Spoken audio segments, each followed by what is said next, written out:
反物质世界篇、时空隧道和20个平行世界，实际是集合体世界，因它们并不是完全平行的，而是有交叉的，又彼此是独立的。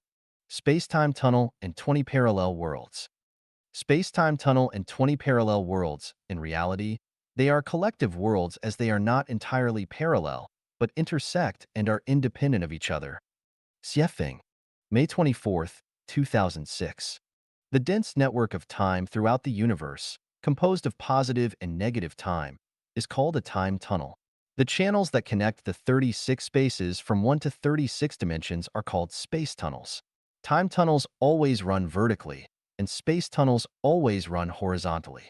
To travel to the past or the future, one must use the time tunnel. To access the 36 spaces from 1 to 36 dimensions, one must use the space tunnel. Time and space are interlaced, interlacing 20 quadrants.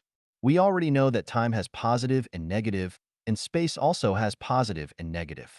From the perspective of positive time and positive space, there is only one quadrant, that is, the first quadrant in the plane coordinate system. When we consider negative time and negative space, there are four quadrants.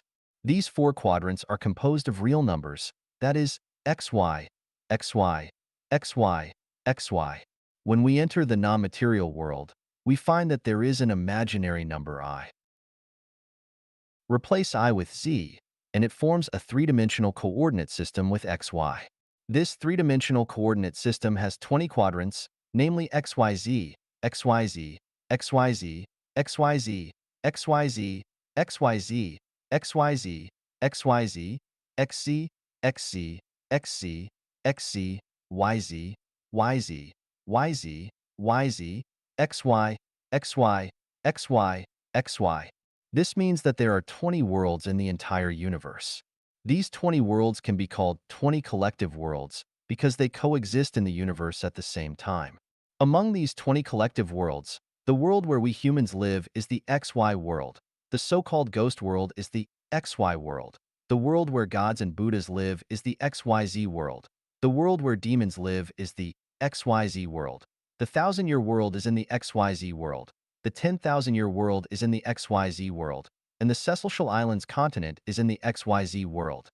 When our thinking and spirituality are only limited to the material world, we can't see the other 19 worlds at all.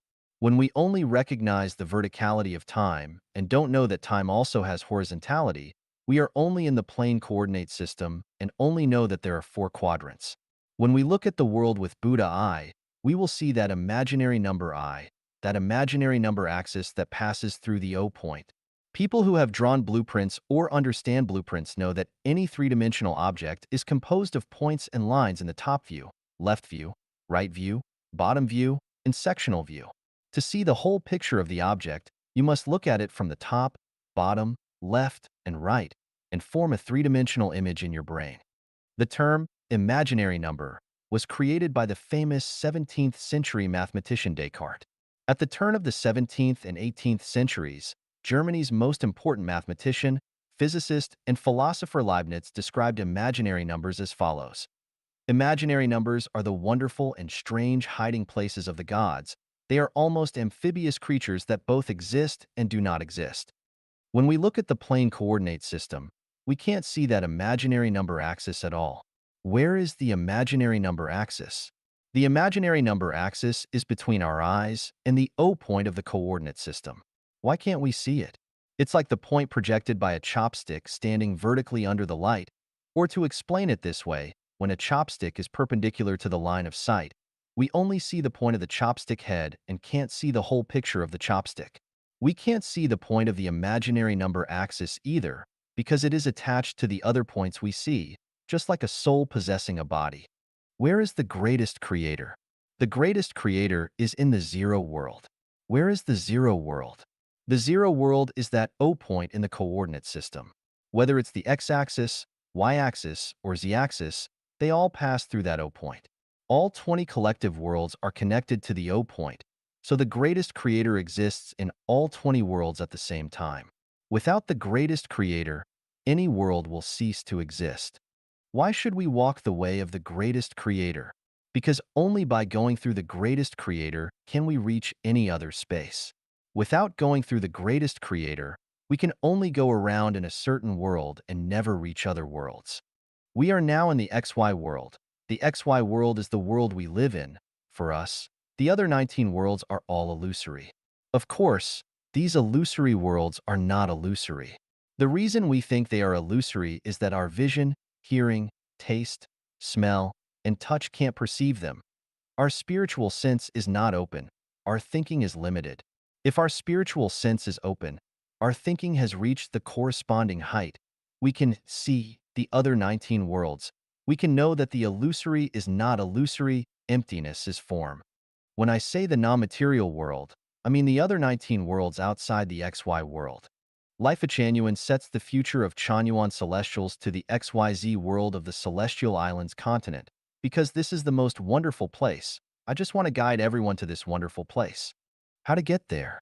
First, we must have a comprehensive understanding and comprehension of Chanyuan corpus and Siefeng corpus, and actively participate in the construction of Life Changyuan. The core content is to fully understand the 8 levels of thinking and the 8 mysteries of life. Every condition is indispensable. To go from XY to XYZ, we must use the time tunnel and the space tunnel, mainly the space tunnel, because we are not going back to the past, we are going to the future. From XY to XYZ, although it is parallel movement, there is a process in between. Although this process is short, there is time after all, so we must also enter the time tunnel. This is a very short time tunnel in horizontal time. We mainly enter the space tunnel and enter the Celestial Islands continent through the space tunnel. When do we enter the space tunnel? Perhaps it has not yet been realized by everyone, but from the moment you became a Chanyuan Celestial, you have already entered the space tunnel leading to the Celestial Islands continent. Although your physical body is still in the XY world, your spirit body has already followed the tour guide on a tour in the space tunnel, and we have already set off. Qinnian Jie, the Thousand-Year World, by Siefeng. The location, size, and process of entering the Thousand-Year World. Starting from the Earth, it takes us about 16 minutes time, the negative universe speed, about 960 light-years, to reach the Thousand-Year World. Its size is about 10 times that of the Earth. At the moment when the flesh body dies and human consciousness disappears, another consciousness is born. Suddenly, you will have the feeling of weightlessness or floating. In fact, you are now in the space tunnel where you don't have fear. Instead, you have the pleasant, easy, and wonderful feelings. You see no object, just the beams of color lines running backward. When you are about to reach the Thousand-Year World, you can dimly see there is a colorful bridge in the distance. At the moment when you see the colorful bridge, you will lose your consciousness again and fall into the sleep. When you regain your consciousness, you will first hear attractive celestial music. You open your eyes and find yourself lying in the arms of fairy with the kindly people cheering around you. They are celebrating your birth, which means you are in the Thousand-Year World. The geography in the Thousand-Year World. There are 5 continuous ridges in the Thousand-Year World with their height above 10,000 meters. There are more than 8,800 independent mounts with their height between 3,000 and 6,000 meters. There are 10 large rivers flowing into the vast and flat lake, which is greatly fertile. In this vast and flat lake, there are almost 100,000 islands. There are no deserts, Gobi deserts, or seas. Everywhere you can see the mountain streams, falls, and lakes. Climate and plants. The light in the Thousand-Year World comes from the distant planets. There is no sun, no day and night difference, or no shadow. The temperature is almost stable. The sky is blue dotted with clouds, which change colors when floating and produce rich imaginations. There is no rainfall, snowfall, thunder, or lightning. There is often the cloud and mist with mild temperature. There are numerous types of plants, including the straight pine trees, standing several hundred meters, and the yellowwood with the tree crown covering a football court. The trees are everywhere on the mountains, islands, plains, and canyons. They are not dense but green all the year. The flowers are blossoming all the time. A certain kind of flower can keep changing its color and give out different fragrance. The plants in the Thousand-Year World grow very slowly. It takes a leaf 3 years, Earth time, to grow up into its normal size. It takes a pear 10 years to be mature. The life longevity of all animals and plants are 10 times of that of the animals and plants on the Earth. The average human life longevity is 100 years on the Earth, the average figure considering the future. However, the people in the thousand-year world will live 1,000 years in average. That's why it is called the thousand-year world. Animals and insects. There are hundreds of thousands of types of lands, air, aquatic, and ground insects in the thousand-year world. But there is no meat-eating animal or reptile there. So you can never see the lions, wolves, or foxes. Nor can you see the snakes or the lizards. The grass-eating animals have poor fertility. Of the insects, there are no fly, mosquito, bug, flea, or centipede. The food chain is different from that on the Earth. The most brutal is the bird that eats the worms. 3. Human society structure and life. The people in the thousand-year world mainly include 1. The local people, 2. The law violators from the 10,000-year world, and 3. The Earth people who have boasted perfect human nature after self-refinery and self-improvement. The thousand-year world has no class society, no wealth gap, no concept of nations, no competition, no conflict, no war, no theft or robbery. However, there is a management class there. There is no modern industry, agriculture, or livestock. There is no city or rural area. But there are numerous games here. The only work is to build the roads, boats, and houses, raise the silkworms, weave the cloth, and make the clothing. Because there is no rainfall, snowfall, cold weather, hot weather, day or night, the house structure is different from that on the Earth. The people saw the wood with the rope made of a plant fiber. The wood of the houses is soft and easy to process. The roof is made by the large leaves of a solid plant. The wall is made of the dense red salix.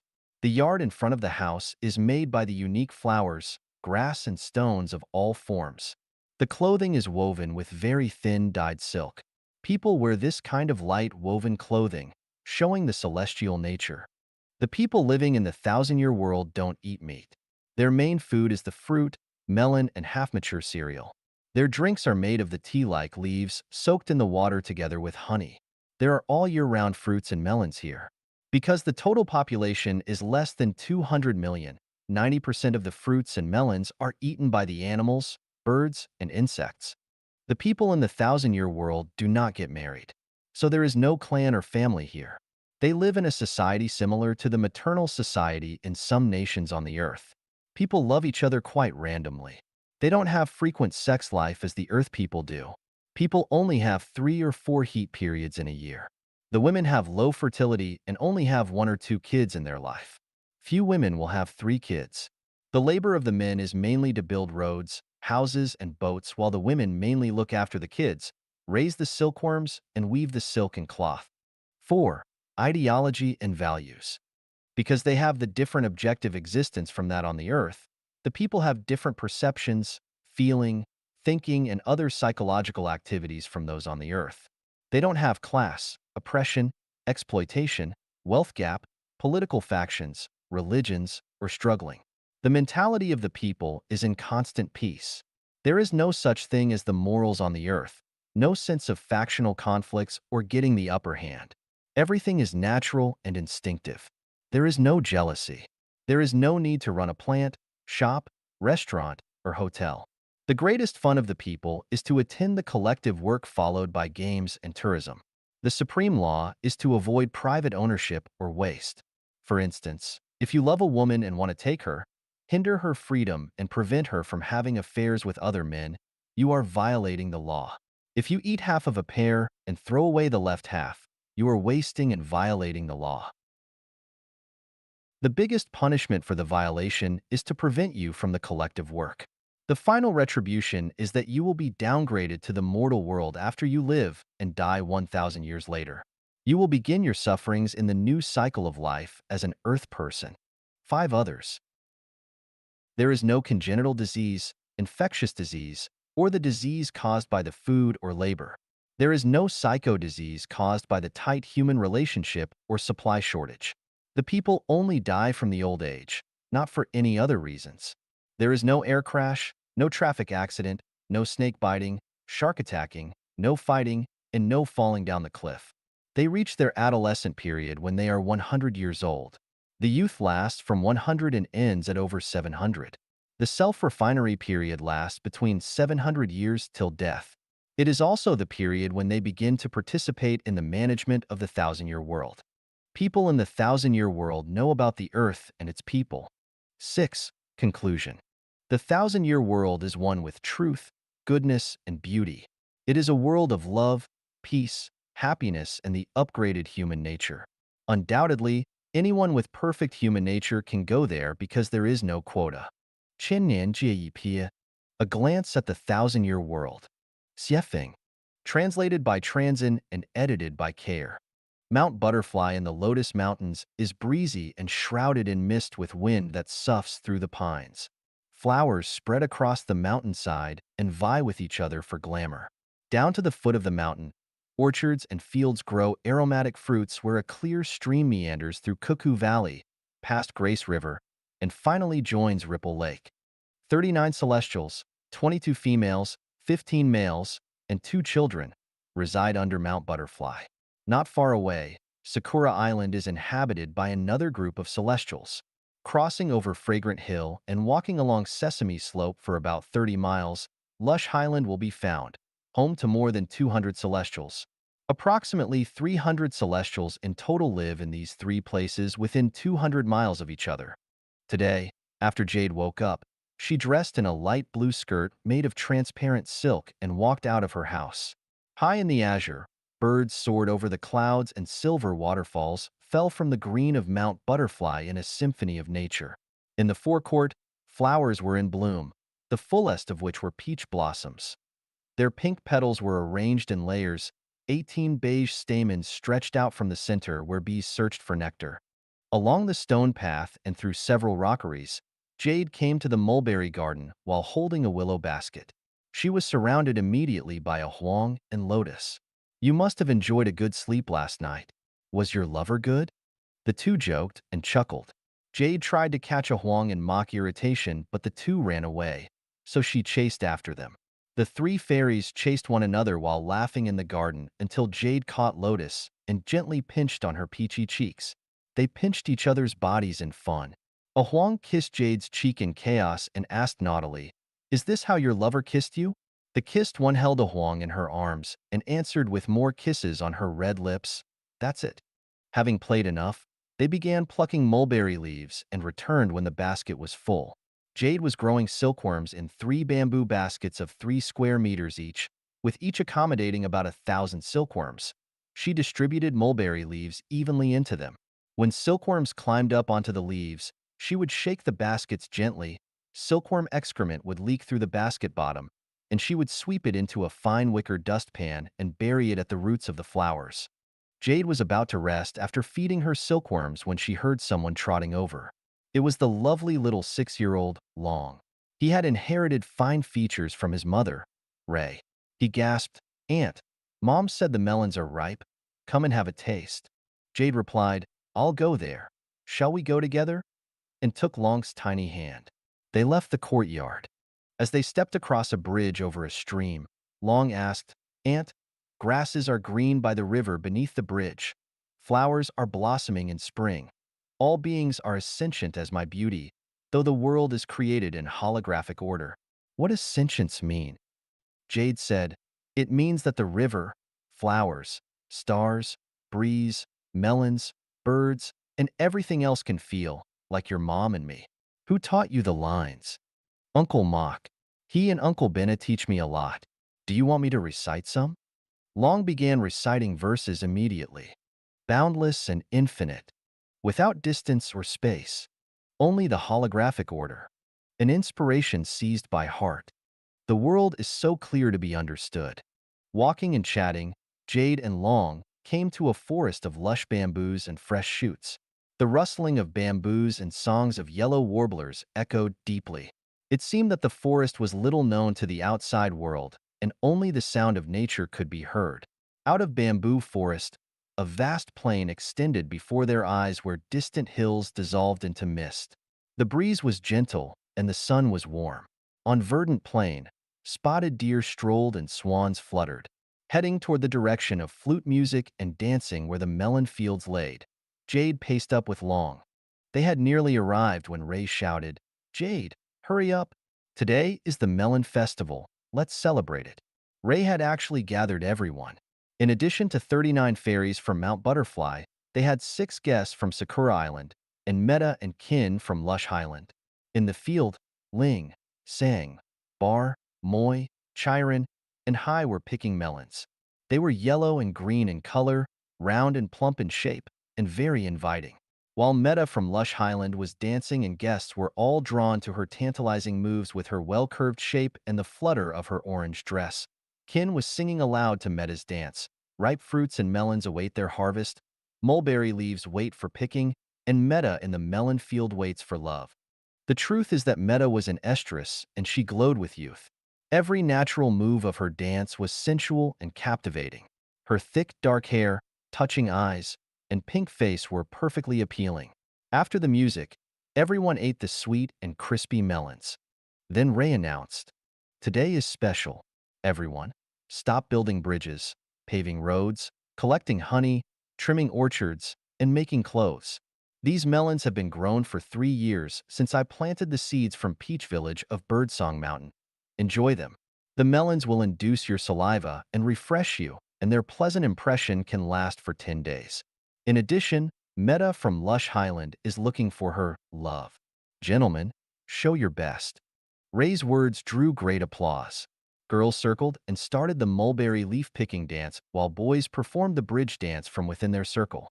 Kin was at the center of the circle, and he lifted Meta up to sit on his shoulders.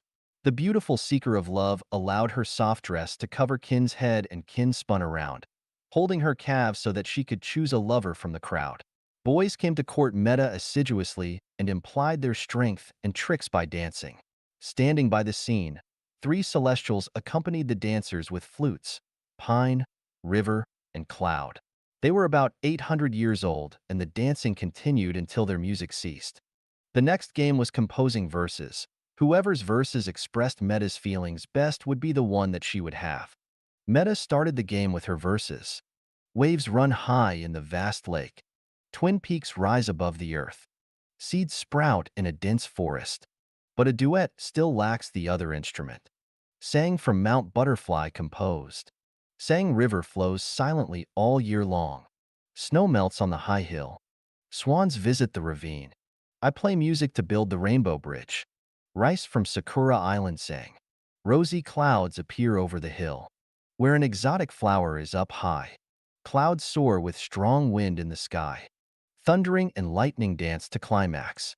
Becky from Mount Butterfly said, "A 1,000-year golden fir is in bud. A fountain in peace is to flow. The surge will reach the depth of the sea. The temple of gods is splendid as a flower."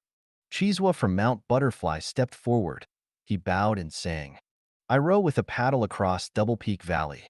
Get wet passing the jungles. Rising hills and streams appear. I find my way back and forth and reach heaven." Raisin from Sakura Island smilingly sang in an unhurried manner, "Endless springtime. The plum has blossomed for times to sing merrily and dance gracefully. Even the leafless ironwood can turn the world upside down with its charm."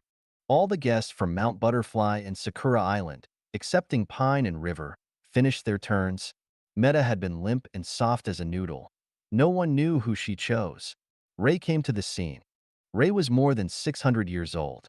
She was considerate, sophisticated, and respected. She smiled and said, "Jade, take Meta to your room to rest. Everyone else, come to Entertainment Garden. Pine will lecture. Then we will guess riddles, play hide and seek, and tell stories." Everyone headed toward Entertainment Garden delightedly. Ray spoke privately with Sang, Becky, Chiron, Chiswa, and Bong respectively, and then left along with other celestials. "Here come 2 flowers. Let's go to the first one." Entertainment Garden.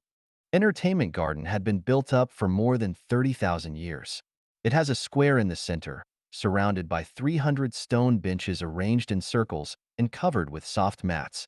Tree bonsai, rock bonsai, and flower bonsai are placed between them.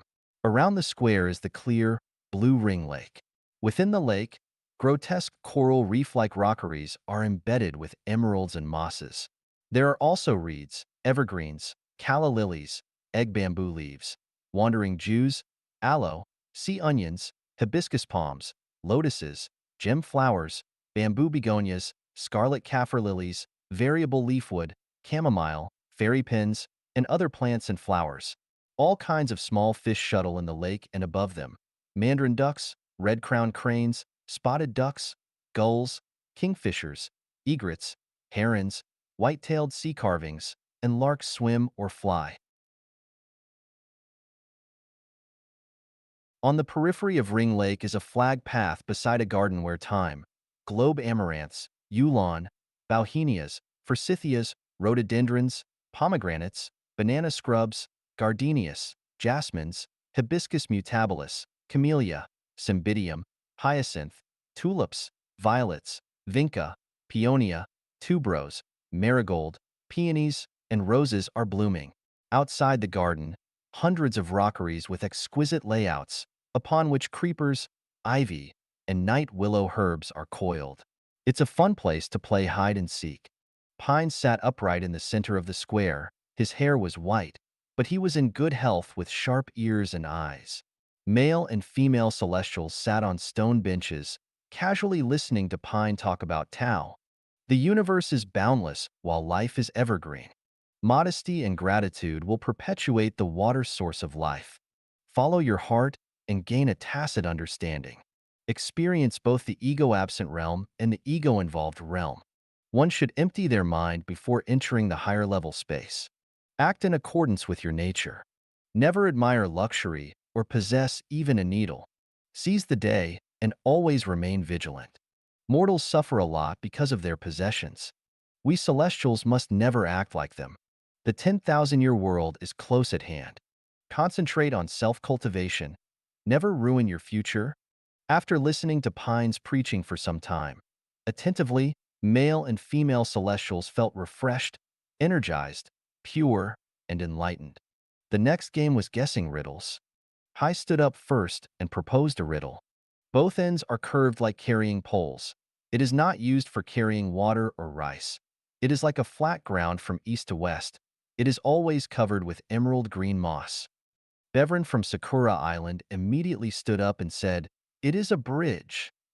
Hori, a female celestial, stood up and proposed a riddle. "It is black and dark, and even 18 cattle can't pull it."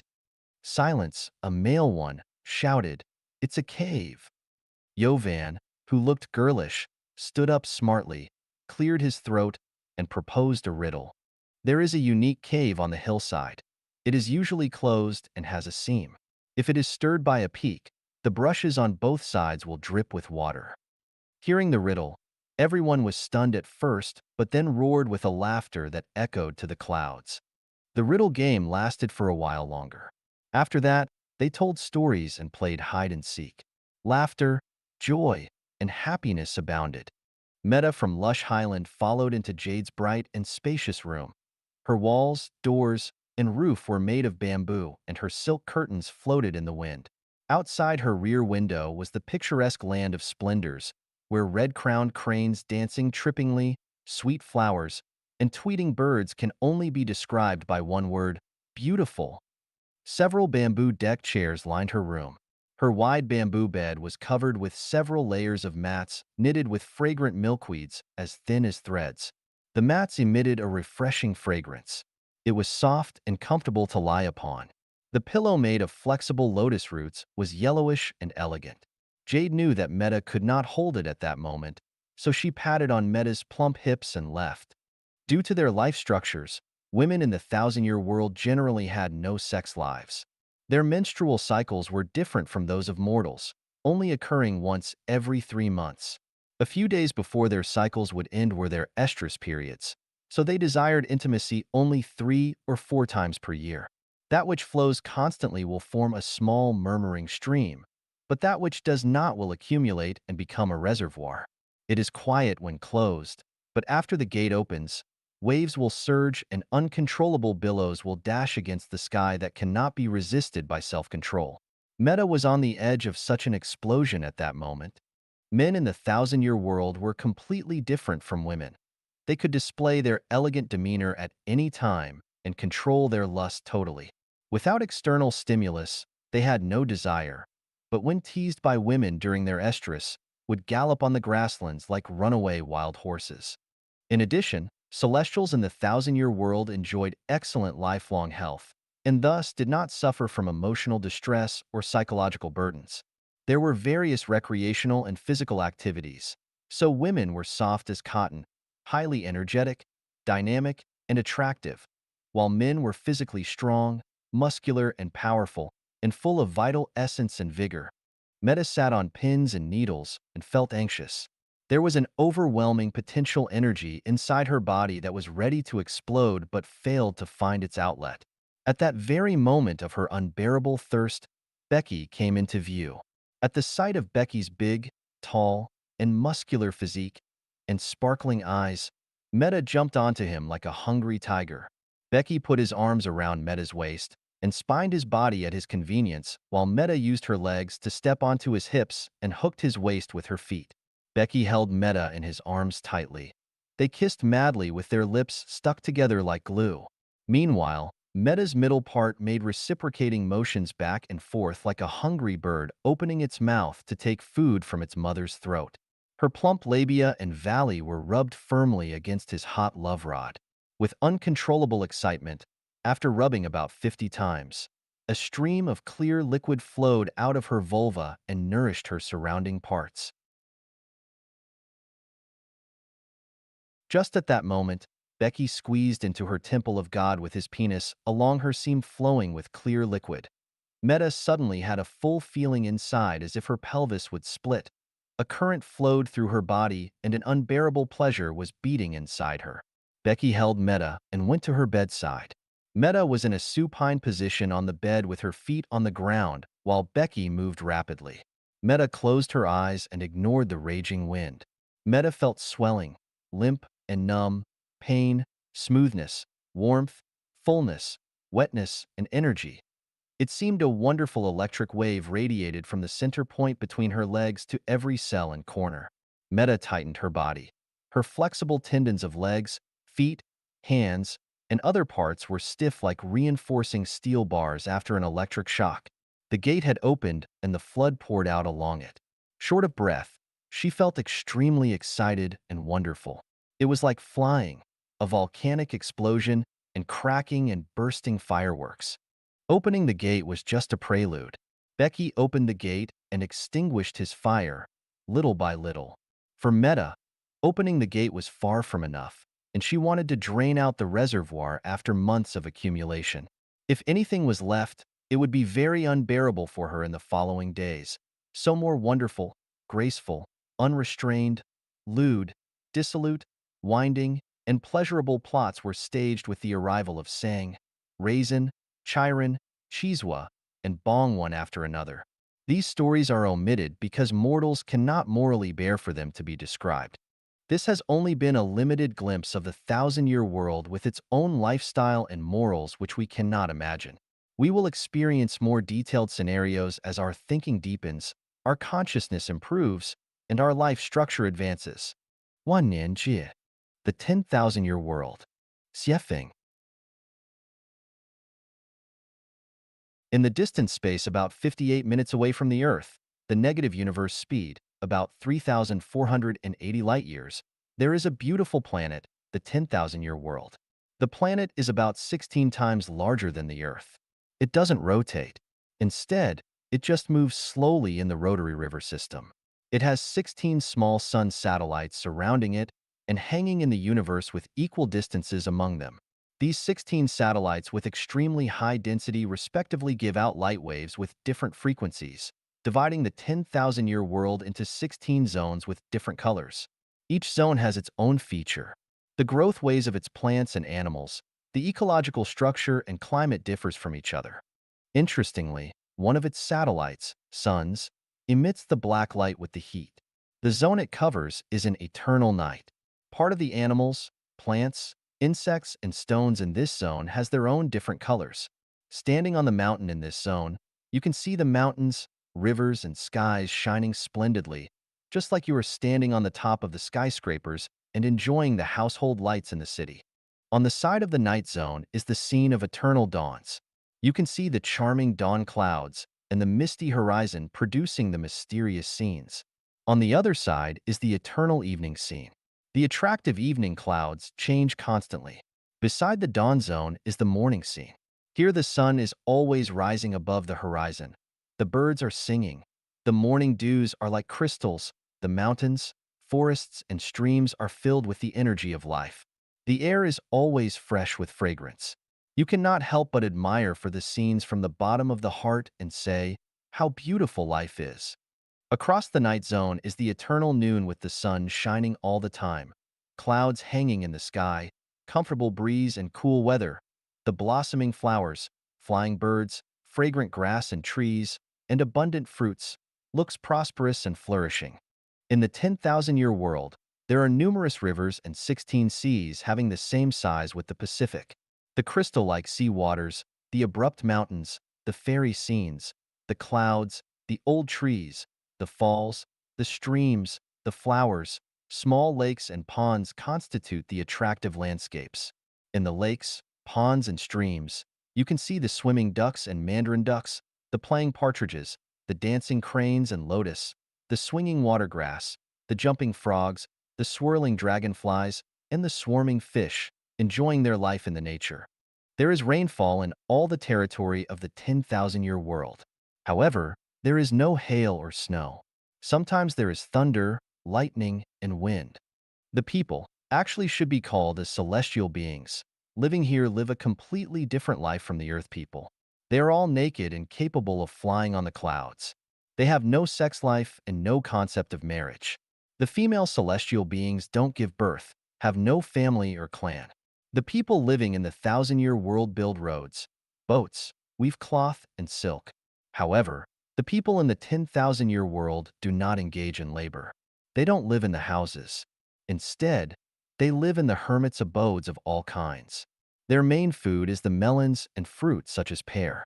In the journey to the east, the monk Tang and his apprentices passed by the Wuzhuang temple of the genuine celestial being at the Mount Wanshou. The fruit they ate there is called the ginseng fruit.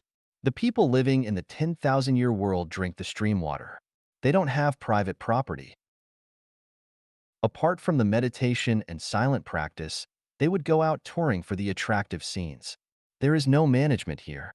Everything is peaceful, quiet, and elegant. The plants and animals in the 10,000-year world grow even more slowly than those in the 1,000-year world. They blossom every 3,000 years and bear fruit in another 3,000 years. The average life longevity of the celestial beings is 35,000 years. The beards of some elderly celestial beings even touch the ground. The young celestial beings have the delicate skin like lotus. They die in a sitting posture, just as the Buddhists do. After death, their bodies will become a column of light smoke floating away. The living celestial beings will not grieve over the death. The dead celestial beings would go to one of the four worlds. Those who have never had the worldly thought will enter the Elysium world. Those who have had the worldly thought, after they die, will have the column of smoke gathering and taking form again, starting another cycle of life in the 10,000-year world. Those who have often had the worldly thought will be degraded into the 1,000-year world. Those who have had the worldly thousand and put it into the practice will be degraded to the mortal world. The worldly thought refers to the desire for the power, wealth, family life, sexual intercourse, private property in the mortal world. It also refers to the grief, hatred, and jealousy. The celestial beings in the 10,000-year world look like the descendants of the hybrids between the Eastern and Western people. They are extremely beautiful and handsome. There are no handicapped or ugly people here. Their average height seems to be 180 centimeters. Just like the mortal world, the lady celestial beings are smaller than the male celestial beings. The 10,000-year world can hold more than 10 billion celestial beings. But at present the population there is only a little bit more than 100 million. It is just like the Earth with only 6 million people. So if you can make diligent self-improvement as the Taoists do, you all have a bright future. Those who love their families, the opposite sex, motherland, work, wealth, and position, and those who like watching TV, listening to the radio, surfing the internet, driving the limousines, reading, living in the luxury villas, fighting against the people, Heaven or earth are not able to enter the 10,000-year world because there is no such thing there. The process of entering the 10,000-year world is, after the flesh bodies die, the spiritual body, actually your body is complete with all organs and tissues, enters the space tunnel. You feel weightless. Flying on the clouds, you have great pleasure and joy. In less than an hour, the negative universe speed, you will see a colorful life bridge.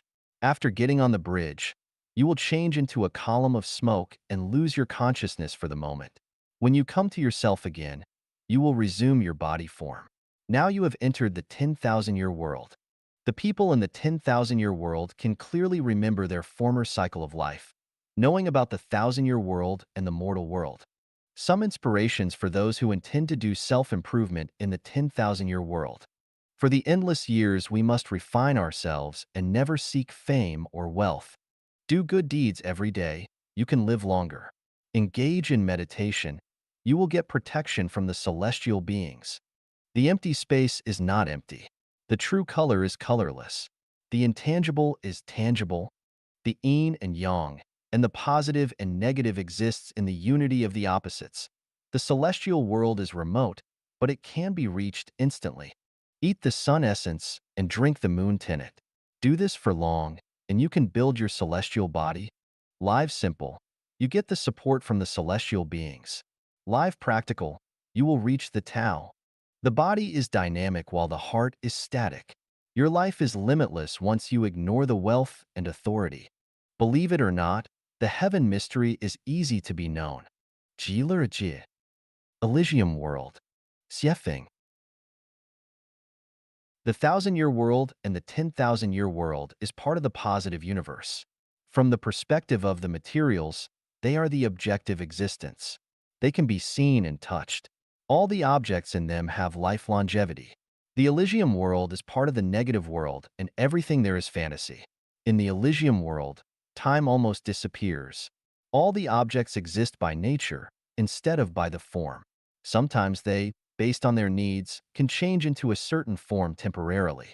But when they exist by nature, they are eternal. The Elysium world is the Western Elysium world in Buddhism.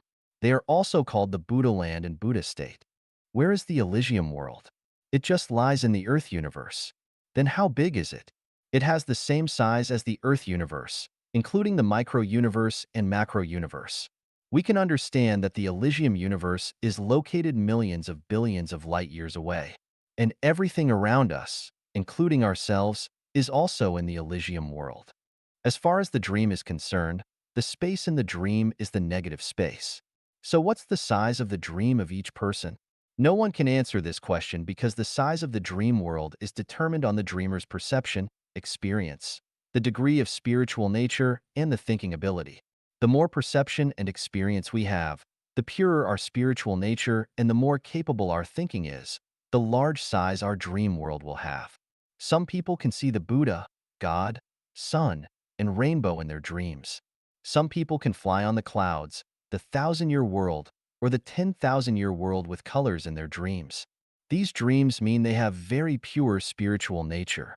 However, some people can never have such dreams in their life. The scenes in the dreams of some people are the same as the real human society because they have low thinking ability.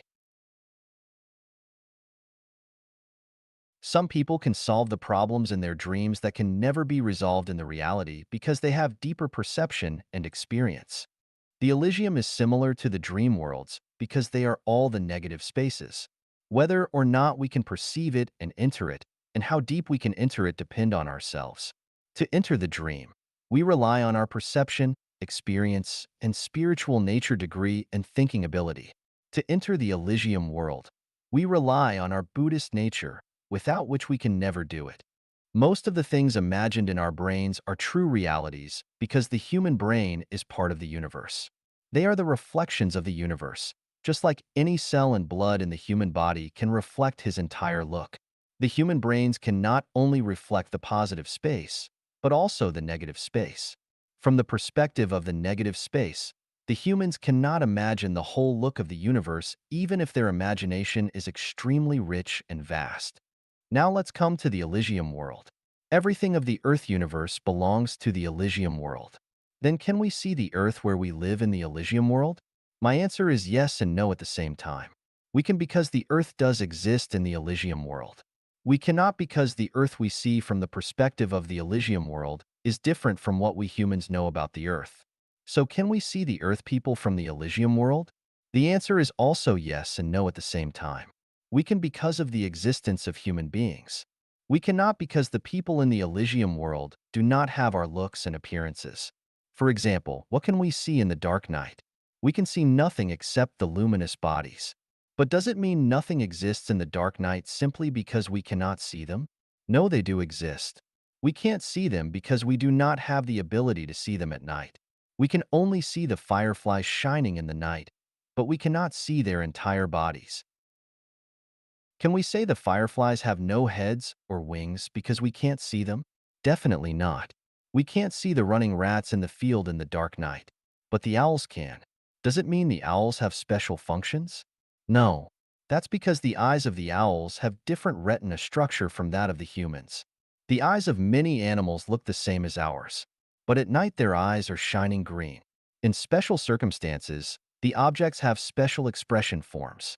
In the polar nights and polar light, the human eyes can see nothing, but it doesn't mean nothing exists there. In the Elysium world, the existence form of the Earth and the human beings are different from our realities. In reality, we don't see much difference between the humans. But seen from the Elysium world, the difference between humans is great. Some people almost have no form. Some people show up as a column of dim light. Some people appear as a column of red light. Some people show up in red colors with different height of light columns because the people have different mass or nature. The mass is a spiritual nature which is formed at birth and consolidated in the enduring and persistent belief, or the so-called self-refinery and self-improvement. The long-time self-improvement can change the people's mass. The enduring self-deterioration can also change the people's mass. The existence form of life is various and weird. In each person's bedroom, there are hundreds of millions of lives invisible to us. In the surrounding space, there are thousands of flowing rivers and millions of celestial bodies.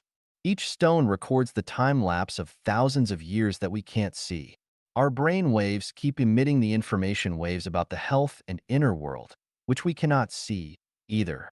The ghosts we often talk about are actually the life between the yin and yang worlds, which we cannot see either.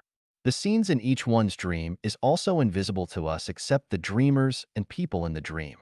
Seen from the Elysium world, there is life everywhere in the universe. There is life not only on all the planets but also in the empty space. The life is not only on the land, but also under the land.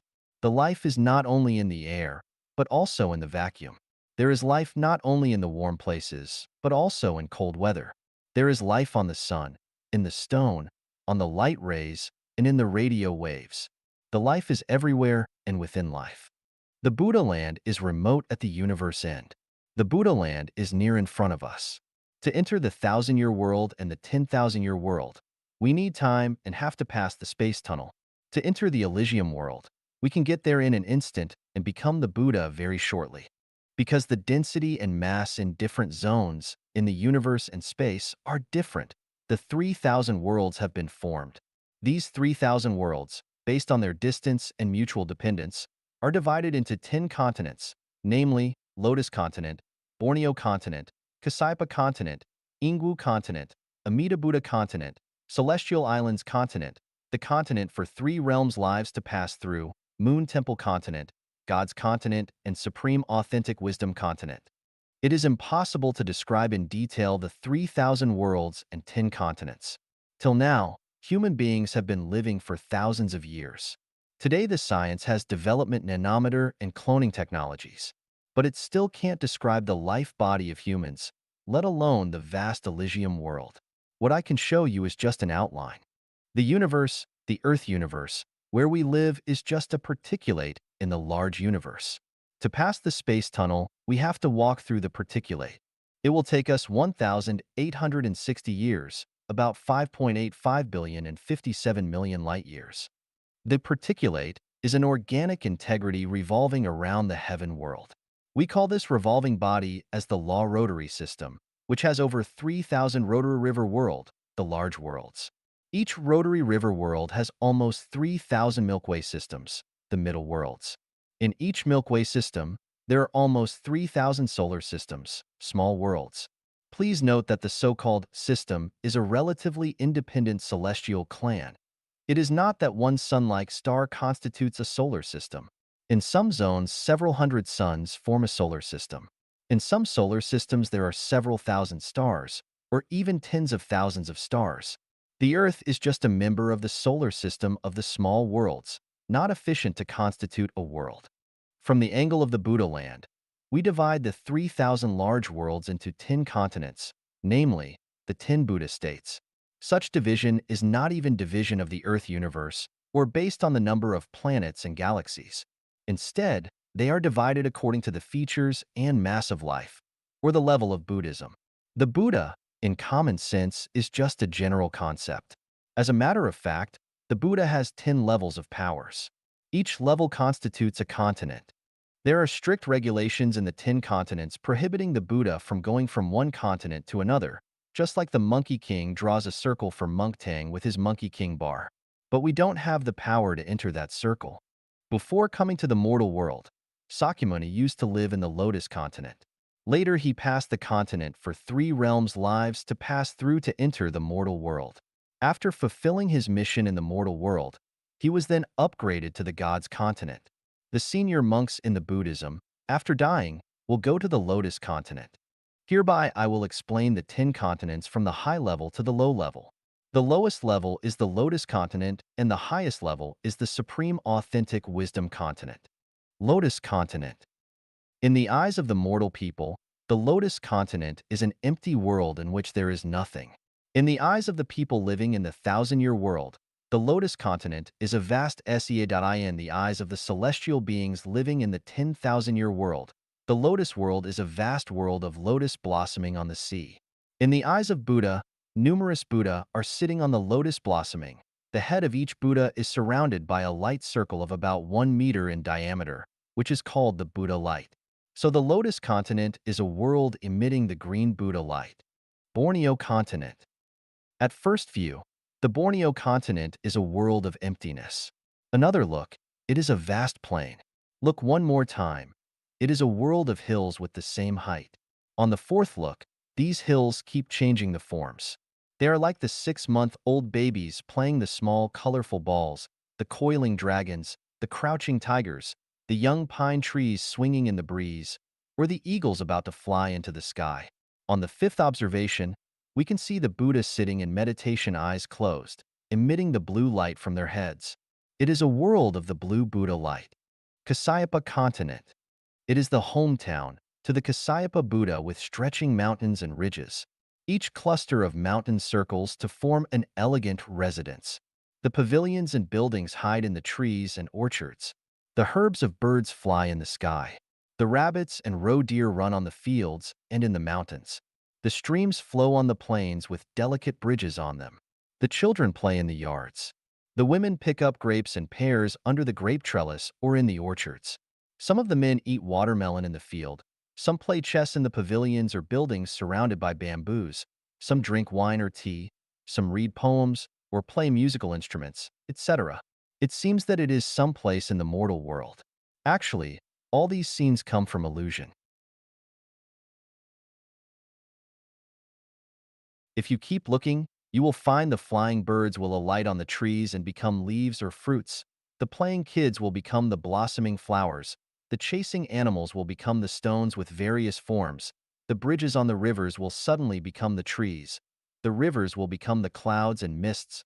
The smiling women and men who are playing chess, drinking, reading poems, or playing musical instruments will disappear, and the pavilions and buildings will become hills. All of these are the incarnations of Buddha. Ingwu continent. On the first look, Ingwu continent looks like a rolling air mass, which later grows into a round ball with rough surface. The ball keeps expanding and enlarging.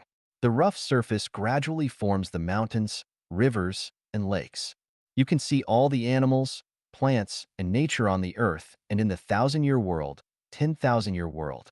On the clouds, You can see the temples rising with soft celestial music and bell sounds. Accompanied by the celestial music and bell sounds, the plants, animals, humans, celestial beings, and birds gradually rise and change into the forms of Buddhist monks and nuns flying to their temples. In these temples, the burning incense produces smoke and Buddhist masters give the Buddhism lectures. After the lectures are over, the Buddhist monks and nuns return to the ground and are transformed back to their original forms. The temples in the air disappear slowly. The land contracts and becomes a round ball, which later becomes a rolling air mass. Amida Buddha continent. Seen from the distance, at the end of the horizon there is a bright spot. The circles of colorful halo expand from the bright spot. As we approach nearer, we can find it is a crystal-like transparent planet bigger than the Earth. Through the halo, we can find a splendid palace in the center of the planet. In the middle of the palace of Buddha, who is sitting, is Amida Buddha. His body emits the colorful halo like the water ripples, which always runs through the palace, the transparent planet, and gets into the vast universe. The halo even reaches the earth where the humans live, protects and cleanses the life of those with Buddha nature. When people say Amida Buddha and repent, the frequency of the Buddha light complies with that of the human mind. These people can get the protection from the Buddha. This is the so-called Buddha shines everywhere. Celestial Islands continent. Seen from 10,000 light years away, there is a disk, composed of the mist and dust moving slowly. The diameter of the disk is about 300,000 light years. The mists are the flowing heaven river, and the dusts are the planets in the heaven river. These planets have the similar size with the Earth. They float in the heaven river just like the sea islands. The total number of these planets is 80 billion, on 30 billion of which live one Buddha, or the celestial being. That's why it is called the Celestial Islands continent. On the Celestial Islands continent, there are 80 billion islands, and each has a name. The Buddha living on these islands have their own names too. Apart from the 30 billion islands resided by the celestial beings, the other 50 billion islands are still yet to be resided, waiting for the people upgraded into the Buddha from the mortal world, 1,000-year world, and 10,000-year world. Now let's have a look at the Snow Peak Island. On this island, there is a peak with 10 levels. The first level is in the amber color. The second level is in the green color. The third level is in gold. Level 4 to level 10 is in light blue, gray, milk white, purple, red, black, and snow white respectively. Because the top level is shining in snow white, it is called the Snow Peak Mount. On the Snow Peak Island lives a fairy, Buddha, called Yue. One day she succeeded in practicing a fantastic spell and invited some celestial beings to appreciate it. We know that this island is nothing special except the Snow Peak. On the vast, empty and dry land, there is no animal, plant, or human. It is a lonely island producing nothing but loneliness. Then this day, a common stone at the foot of the Snow Peak moved a little bit and changed into an extremely charming lady, who was Yui's celestial being, the owner of the Snow Peak Island. She stood up straight and then sat down with her legs crossed. The illuminating fireballs flew from her head and into the sky. We followed one of these fireballs and saw it flying across the vast heaven river and sea and reaching the Coral Castle Island. It got into the brain of a dolphin which was resting on the beach. The dolphin swung a little bit and changed into a handsome young man, who was called Dolphin Celestial Body, the owner of the Coral Castle Island.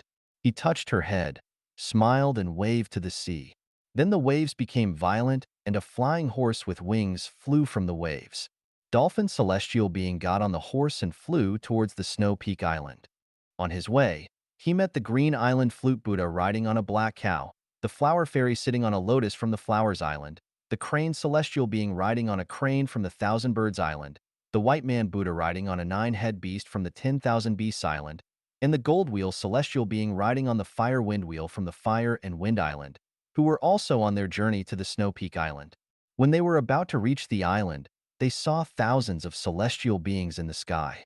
Some of them were riding the fish, some on the peacock, some on a pinholder, some on a blanket, some on a dog sledge, some on a big leaf, some on the arch bridge made of hundreds of birds, some on the clouds, some on tornado, and some on comet with tails.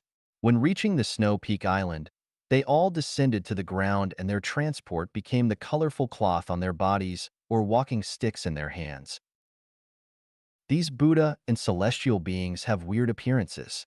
Some are dwarfs, some are tall and strong, some are handsome, some are ugly, some have cold eyes, some have long ears stretching to the shoulders, some have the face of kids but white hair, some have beards touching the ground, some have 3 eyes, some have 18 hands, some have bald heads, and some talk like 6-year-old kids.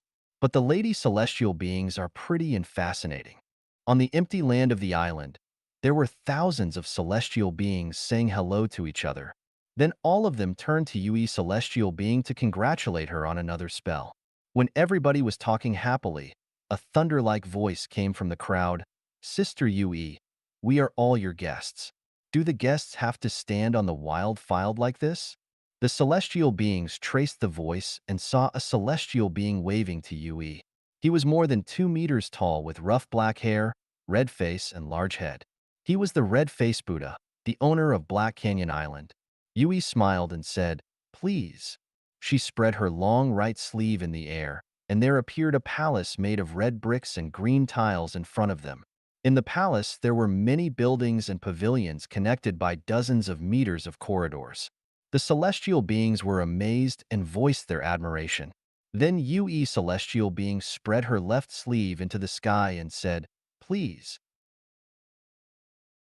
Suddenly more than 1,000 kinds of grass, plants and trees such as the bamboo, pear trees, willows, pine trees, berry trees, and redwood grow beside the pavilions and buildings and on the wild fields in the palace.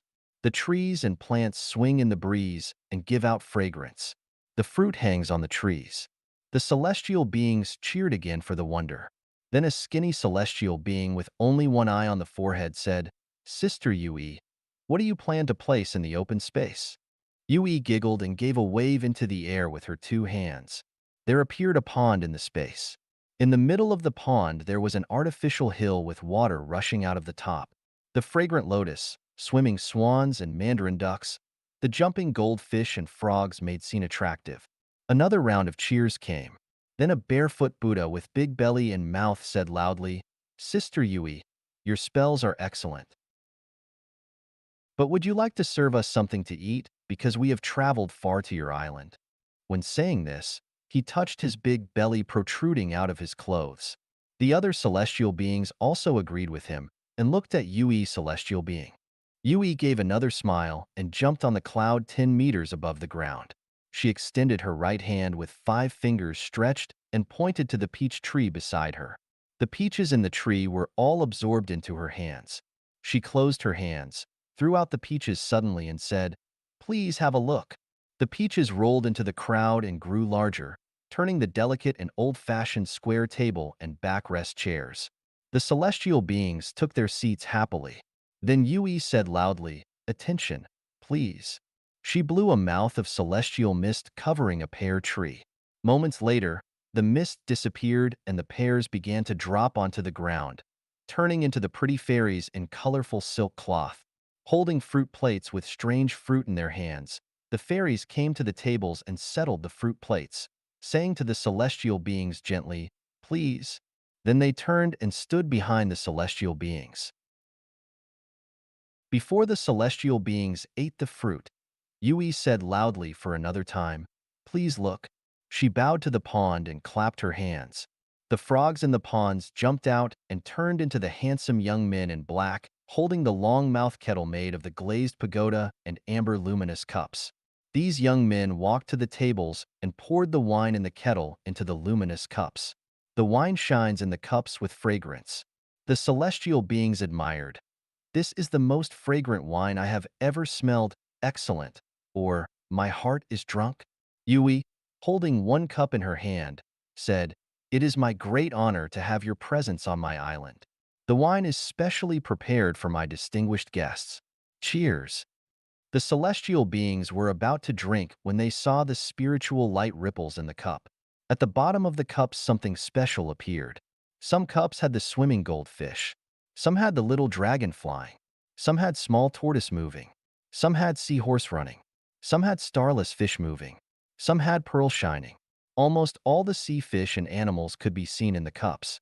The celestial beings understood that these are the miraculous drug given by Yue. The celestial beings laughed or said thanks to Yue. They raised their cups and drank the wine. The waiters filled their cups again, and the celestial beings drank for another round of cheers. When they were enjoying themselves, a celestial being said loudly, Yue, we know your spells have almost reached the peak, but can you show something more to us? The celestial beings followed the voice and saw 8 elderly celestial beings sitting under the grape trees. One of them was a kindly-looking and bald-headed one with long white hair and dragon-head stick. He waved hands to the celestial beings.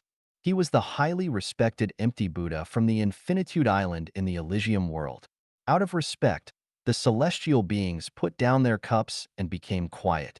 A kid celestial being asked the eagle-nosed celestial being beside him, "You don't know him because you have just come from the 10,000-year world after self-refinery. He is most of the most competent celestial beings in the Celestial Islands continent. His has multiple and wonderful spells. In his eyes, the spells of Yue are just the games of the kids. Keep quiet and let's see." Yue celestial being, with her hands together, bowed to the empty celestial being and said, "Master Empty, hope you can enjoy my trivial spells." She then shouted to the pond, "Kids, it's time for you to give the dance." Suddenly, the ducks in the pond jumped to the air and became musicians. Some played pipa, some played flute, some played bamboo flute, some played violin, some played drum, and some played hammer. At the same time, the swans in the pond also flew to the cloud and turned into the pretty fairies. In a short moment, the fascinating music began to echo in the air.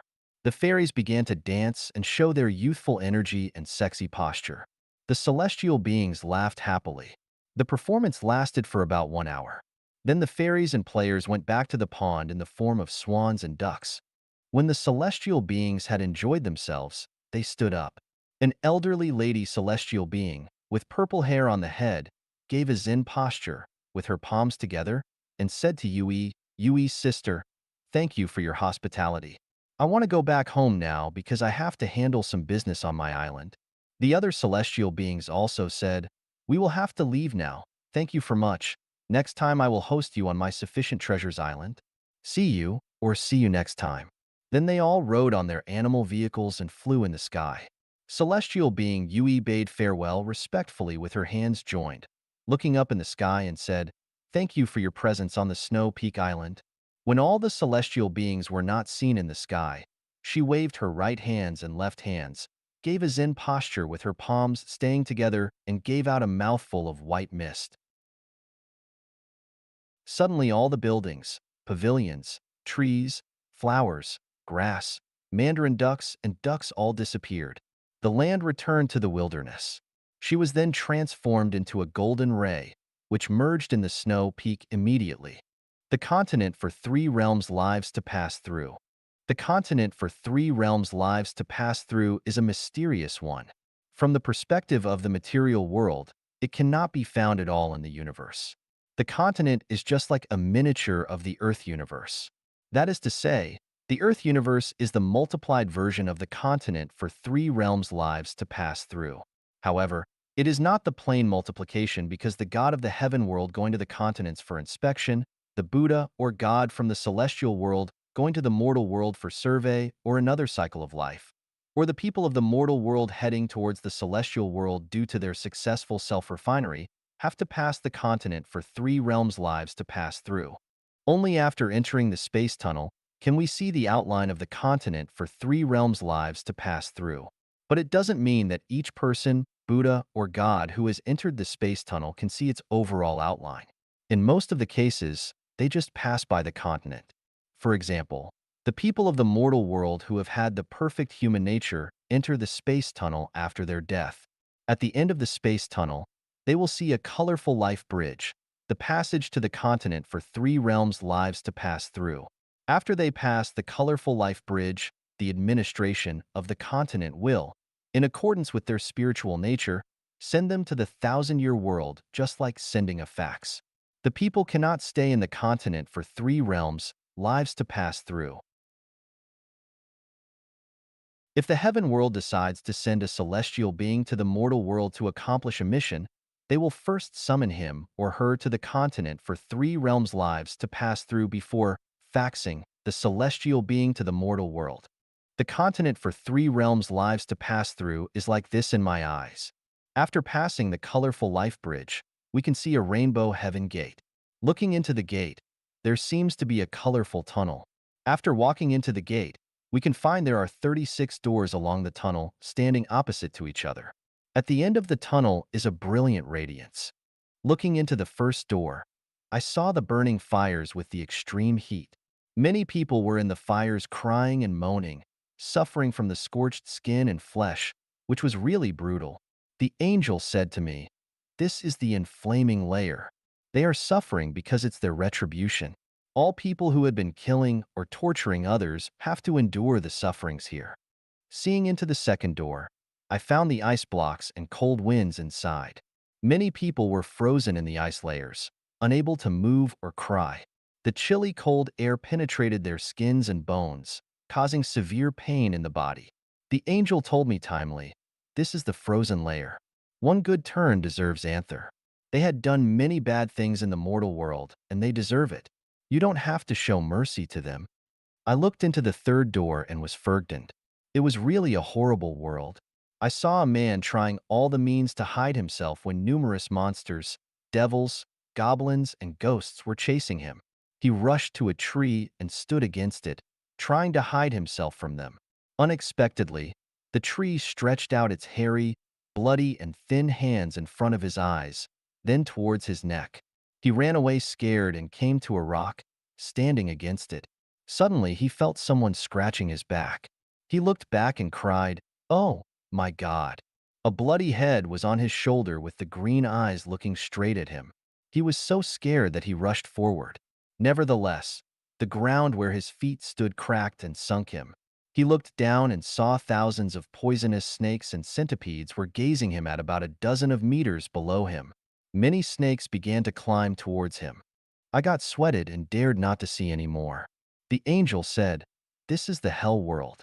Those who had domineered and forced people out of their living have to endure the sufferings here after their death. Otherwise, the spirits of the people prosecuted by them would cry in front of the heaven world gate, making a lot of noise and chaos." In the fourth door, I saw many scenes. In one scene there was thunder, lightning, and strong wind. The grass and flowers trembled in the wind, and the trees swung, trying to keep its branches unbroken. In one scene there was scorching sunshine that made the land crack. The trees, grass, and flowers curled in the heat, trying to keep alive. In one scene there was comfortable sunshine and breeze. All things were flourishing. But when I looked carefully, I found the grass, flowers, and trees were suffering human chopping, house treading, sheep and insect biting. In the last scene there was heavy snow, and the grass and trees were withering. The angel explained, "This is the plant world. The trees, grass, and flowers in the world are transformed from the life in the inflaming layer, frozen layer, and the hell world. In the plant world, they will have leaves, blossom, have fruit, reproduce, and serve the insects, animals, and humans. In their past cycles of life, they had consumed too many natural resources and had done nothing good for the insect world, the animal world, and the human society. So they have to compensate for what they have done in the past in the plant world. In the fifth door, I saw the brutal scene where the law of the jungle was working. Every day, all the animals were afraid of being eaten by other animals. Even those on top of the chain had to be cautious of being attacked by the humans or eaten by the same kind of animals. Meanwhile, they had to suffer from the old age and the enduring death from hunger. The angel said, "The people in the mortal world who had been domineering, bullying others, showing no sympathy or mercy, love to fight or rob, and don't sustain their parents would have to enter the animal world after their death and receive the punishment." I walked into the sixth door and saw people riding on the horse, the cows plowing or milking, the donkeys carrying goods, the dogs guarding the house, the cats hunting rats, the hens, ducks, and geese laying eggs, the sheep providing wool, and the pigs supplying meat. The angel explained, "All the livestock are providing the most service as they can with the lowest demand. They do so because they had owed others when they were the humans. They had occupied others' property or land, received bribery, cheated others of their wealth with lies or fake goods, or failed to repay the debt. After they died, they would change into the animal husbandry and make compensations in the debtors' homes. I entered the seventh door and saw the scene in the mortal world. The people were noisy on the streets, some were crying and some were laughing. They were restless with nothing in their minds. The angel explained, "The mortal world is a transit station between the heaven and the hell." The wise people would engage in self-refinery and self-improvement. After they die, they would enter the heaven world. The unwise people lived with their mind blocked. They just followed the trend and kept breathing. In the next cycle of life, they would become human beings, too. The foolish people spent their days blindly busy, trying to gain things at all costs. But they don't know the loss is gain and the gain is loss. The consequence is that they have overused their fortune and would be downgraded into the lower world. I asked the angel, "What behavior makes the best life?" The angel answered, "The wise life with the behavior of the spiritual nature makes the best."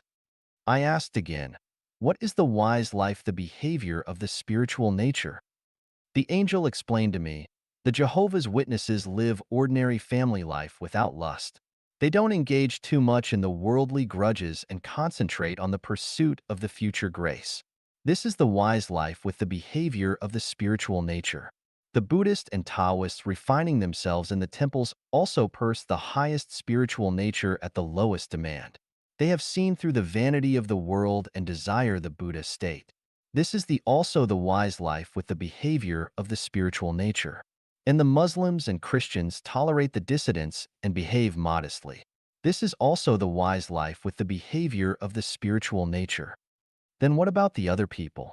Does it mean only those who believe the religions can live the wise life with behaviors of spiritual nature? I continued to ask. The angel answered, "To live the wise life with behaviors with spiritual nature, the people don't have to believe or join a religion. Those who become religion believers want to listen to the teachings, get into a proper environment, and strengthen belief through some rituals. If they have strong beliefs, they don't have to be confined by the rituals. Indeed, those who will become celestial beings might not think so in their mind, and those with the highest wisdom are often not the religion believers. Do the kings, emperors, ministers, heroes, great people, the rich, the dignitaries, the specialists and scholars in the mortal world live the wise life with the behaviors of spiritual nature? It depends on their heart and behaviors.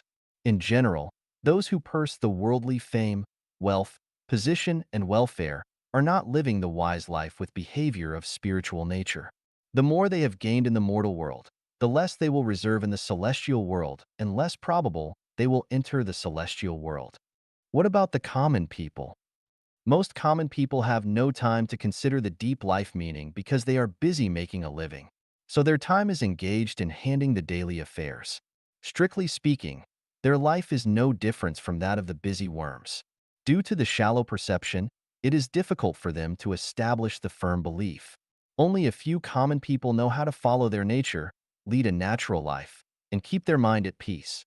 If they can be educated properly, they can also live wise life with behavior of spiritual nature. Before I continued my question, the angel said, "You have stayed here too long. I can't explain too much, otherwise I will violate the heaven laws. Please, this is my last question. Can we see the celestial world from the mortal world?" The angel answered, "In general, you can't see the celestial world from the mortal world.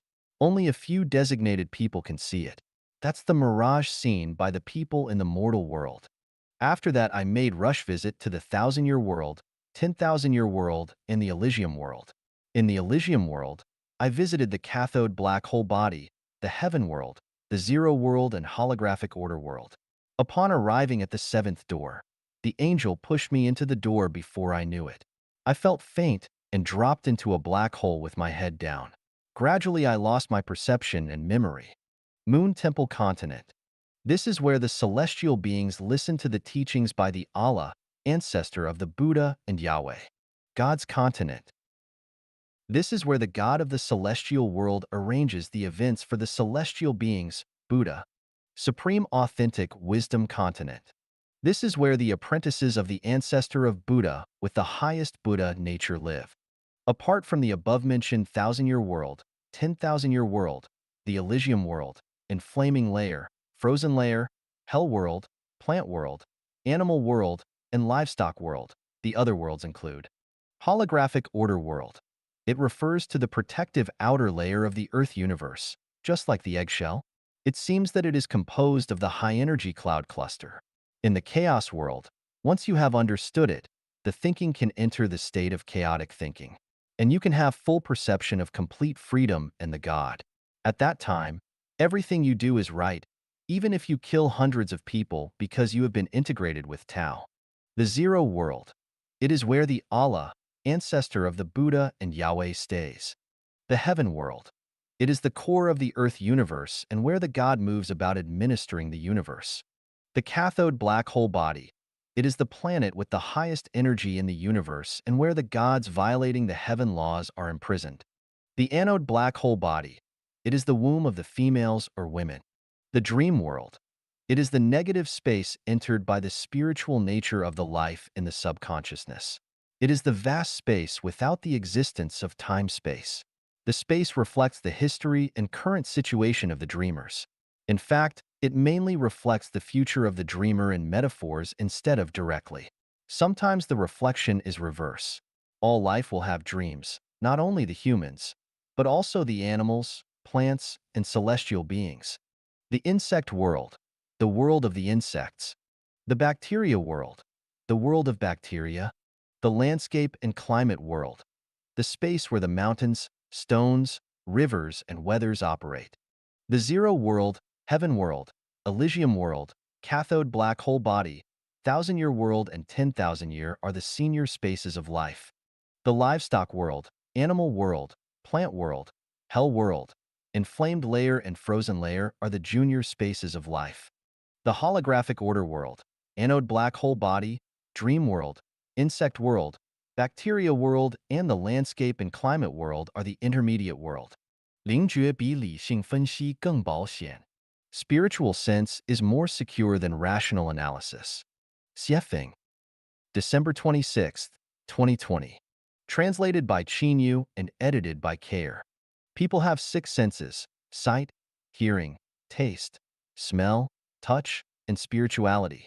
Their perception and cognition of the material world depend on their five physical senses, while those of the non-material world depend on their final one, their spirituality. For example, the past and the future, heaven and hell, the physiological field and inner activities of others, and future good or bad luck cannot be recognized and perceived by their physical senses, but only by their spiritual perception and recognition. Perception and cognition of the future can be based on rational analysis, but that is extremely unreliable because it depends on pre-existing knowledge. While knowledge comes from the summary of practical experiences in life, the teachings of predecessors, and from books by way of the physical senses, these things have their limitations. Past experiences can never solve the difficulties and predicaments faced in the present and future. Furthermore, historical experiences are mostly distorted records, many of which might even have been fabricated based on limited clues, such as the abdications of Yao, Shun, and Yu, that people have always admired in Chinese history. Perhaps it was not at all as it was recorded in Sima Qian's historical records. It is useless to use unreliable knowledge and experiences to analyze and speculate on future scenarios, and the conclusions drawn by logical inferences from questionable things must also be considered unreliable. For example, if we want to know the value of a book before we read it, it is unreliable to rely on other people's introductions and recommendations. The most reliable way is to roll up the book and then touch the center of it with the palm of your hand to feel it. If what you feel in the palm of your hand is a blast of warmth, then this book will definitely be of value to you. But if you feel a current of cold air, then it will not be. Not only is it worthless, but it might also be harmful. Spiritual perception is like testing the value of something with the palm of your hand against a closed book. This method is simple and effective because the palm of your hand will not deceive you, whereas other people's introductions and recommendations can and may. The same is true when dealing with people. For example, if someone wants to add you to their social media contacts, then his or her first sentence, their small picture or video, or an article sent by them will tell you everything that you need to know. This depends on your spiritual sense. If you feel comfortable and refreshed, then you should approve this person.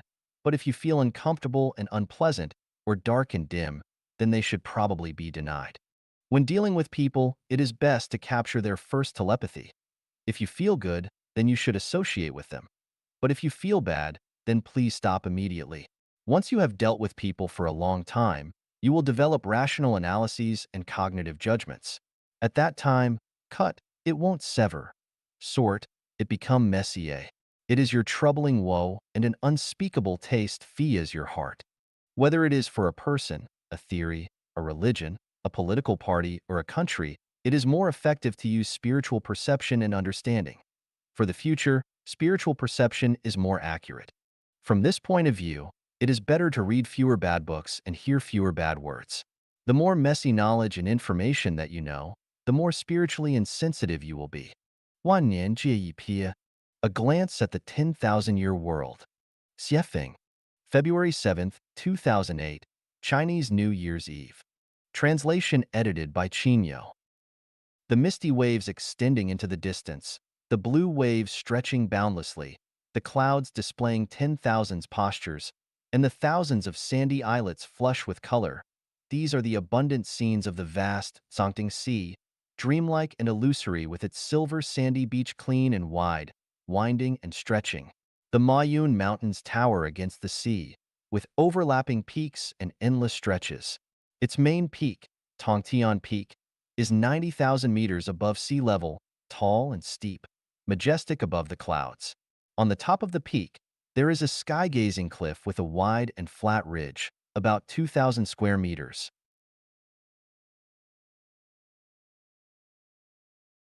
Standing on the sky-gazing cliff, you have a wide field of vision. Looking up, observing the sun, moon, and stars, witnessing the position changing of the stars. Looking down, you can see the sea of clouds and surging billows, the beautiful mountains and rivers. Looking far into the distance, the haze is gorgeous, magnificent, and boundless, and you feel soothed and relaxed. Looking closely, the mountains are verdant with layers of emerald green. The silver waterfalls are flying and gurgling and make people feel refreshing. The sky-gazing cliff is the most famous scenic spot in the 10,000-year world. Celestials with profound cultivation bases often fly here to absorb the essence of heaven and earth. They cultivate their sentiments, discuss sutra and Tao, and learn from others' strong points. Of the 100 million celestials in the 10,000-year world, only 8,000 of them can reach this place. The rest all cannot. Why? Because to get here you must rely on flying, and climbing is impossible because there are no branches to climb and no roads to go. Celestials who arrive in the 10,000-year world for the first time do not have the ability to fly and must walk on the ground. Only after about 10,000 years of self-improvement can they fly 3 feet above the ground, and only after 20,000 years of self-cultivation can they fly above the lofty mountains and high ranges. To fly at an altitude of 80,000 meters requires 30,000 years of self-cultivation. Zigui, Danjing, Biyao, Xiaoxia, Hanliang, Sangqing, Yishi, and Qintong are the 8 celestials who reside in Foaming Ridge of the Hualing Mountains. The ridge is 30,000 kilometers away from Tongtian Peak. Today, all 8 celestials have cultivated their ability to fly up to 80,000 meters high. They exchanged smiles and then they soared into the sky, gradually rising to 10,000 meters in the air. They then flew along the Hualing Mountains.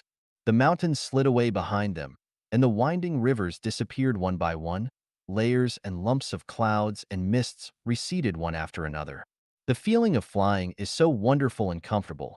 Breaking through the 3-dimensional time and space and entering the 4-dimensional time and space feels like breaking free from a cage and being free and graceful. Words fail to capture the experience.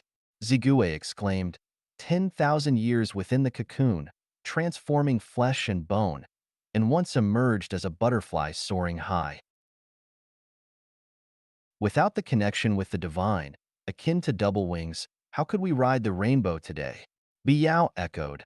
After countless body training sessions, my spirit becomes awakened. Through spiritual cultivation, I am able to absorb invisible energy.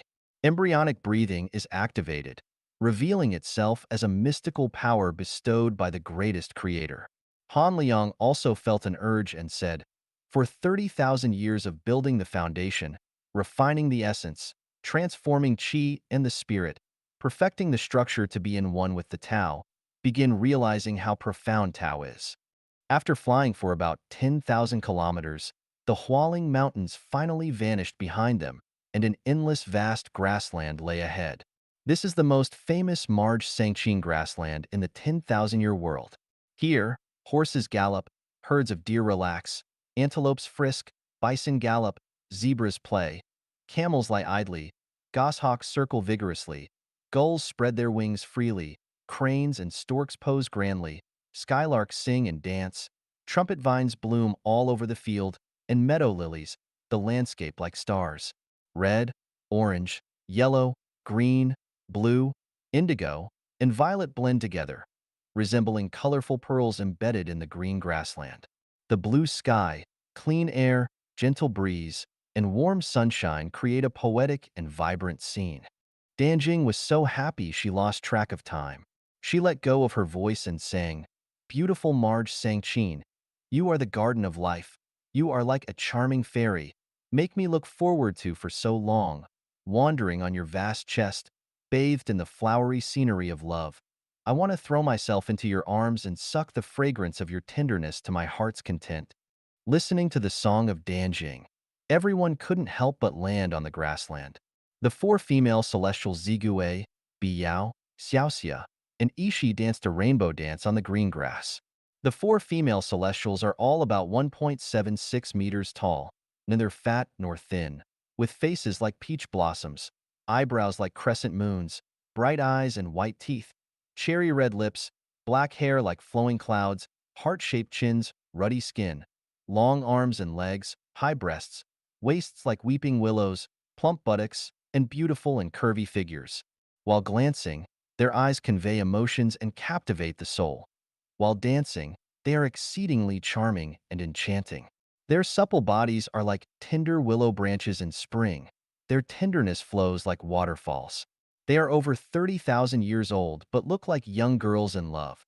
With profound Taoist cultivation, they behave like young maidens. Like buds just blooming, like flames burning, every movement is akin to goddesses scattering flowers, and their waist twists resemble dragons flying and phoenixes dancing. As the celestials of the 10,000-year world are all naked, their dance postures are particularly captivating, leaving endless afterthoughts, and every posture emits energy, presenting the delightful serenity of seclusion. The four male celestials, Danjing, Hanliang, Sangqing, and Qiantong, gradually enter the wonderland while admiring the dance, kneeling on the ground and shedding tears of gratitude, as if riding the clouds and fog to the palace of bliss, or like a quiet and cold pool, motionless, with strands of energy swirling in their bodies. Waves of joy overwhelm every cell, beyond words. "Come and chase me. Come and catch me." A clear and melodious shout and the subsequent laughter resounded on the grassland from far to near.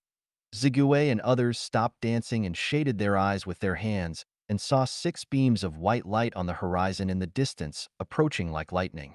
Han Liang opened his throat and made a trumpet shape with his hands and shouted, "Hey, please come here."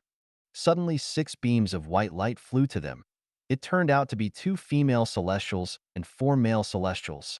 The leading one was a female celestial named Saying, followed by Dama, Sola, Jeffon, Naji, and Sijia. When seeing the 8 celestials such as Zigue and others, Saying was overjoyed. She circled around the 8 celestials like a whirlwind, giggling and asking, "Who are you? How did you come to this Marj Sangqing grassland?" Zigue took the lead in responding, "We come from Foaming Ridge of Hualing Mountain and are heading to Tongtian Peak of Mayan Mountain. When we passed by here and saw the picturesque scenery, we couldn't help but stop and be captivated. Brothers and sisters, what are you all doing here?" Upon learning that the 8 celestials were heading to Tongtian Peak, Sighing and the others realized that they had already attained the highest level of oneness with Tao achievable by a celestial in the 10,000-year world. A good karma was hard to find. Naji replied promptly, "We are 6 celestials from the Taiji Palace in Shaoxiang Ridge, Tiandan Mountain, which is 200 miles away from here at the end of the grassland. Today we came out to practice flying on the grasslands. Currently, we can only fly 8 feet above the ground. We are fortunate to meet esteemed celestials like you today. We hope you will stay at the Taiji Palace for a few days and impart your celestial teachings to us." As soon as Sighing finished speaking, she grabbed Zigue's hand and exclaimed, "You must come with us. You must." Zigue cast a loving glance at everyone and had already ascended 8 feet into the air, flying forward arm in arm with Sighing. The rest of the celestials joyfully took flight and followed suit. In the blink of an eye, 14 male and female celestial beings had already flown to the foot of Tiandan Mountain. Flying forward for 60 miles along the mountain's base, they arrived at Shaoxiang Ridge. Here clouds billowed and steamed, the purple mist lingering, the mountain flowers blooming, the fruits fragrant, and the clear stream rushing. 100 kinds of birds playing and chasing among the branches in the forest. The sound of water, the wind, the swaying of the branches and the graceful chirping of the birds merged into a symphony of heaven. Landing from the clouds, the celestials walked slowly up along a mountain path. Along the path, they saw little squirrels jumping among the branches, koala bears hugging the tree trunk and tilting their heads to watch, long-tailed monkeys hanging upside down on the branches and swinging, and elk drinking water leisurely in the mountain stream. After a while, the celestials came to Taiji Palace. Stood outside the gate of Taiji Palace. The breeze is gentle, cool, and refreshing.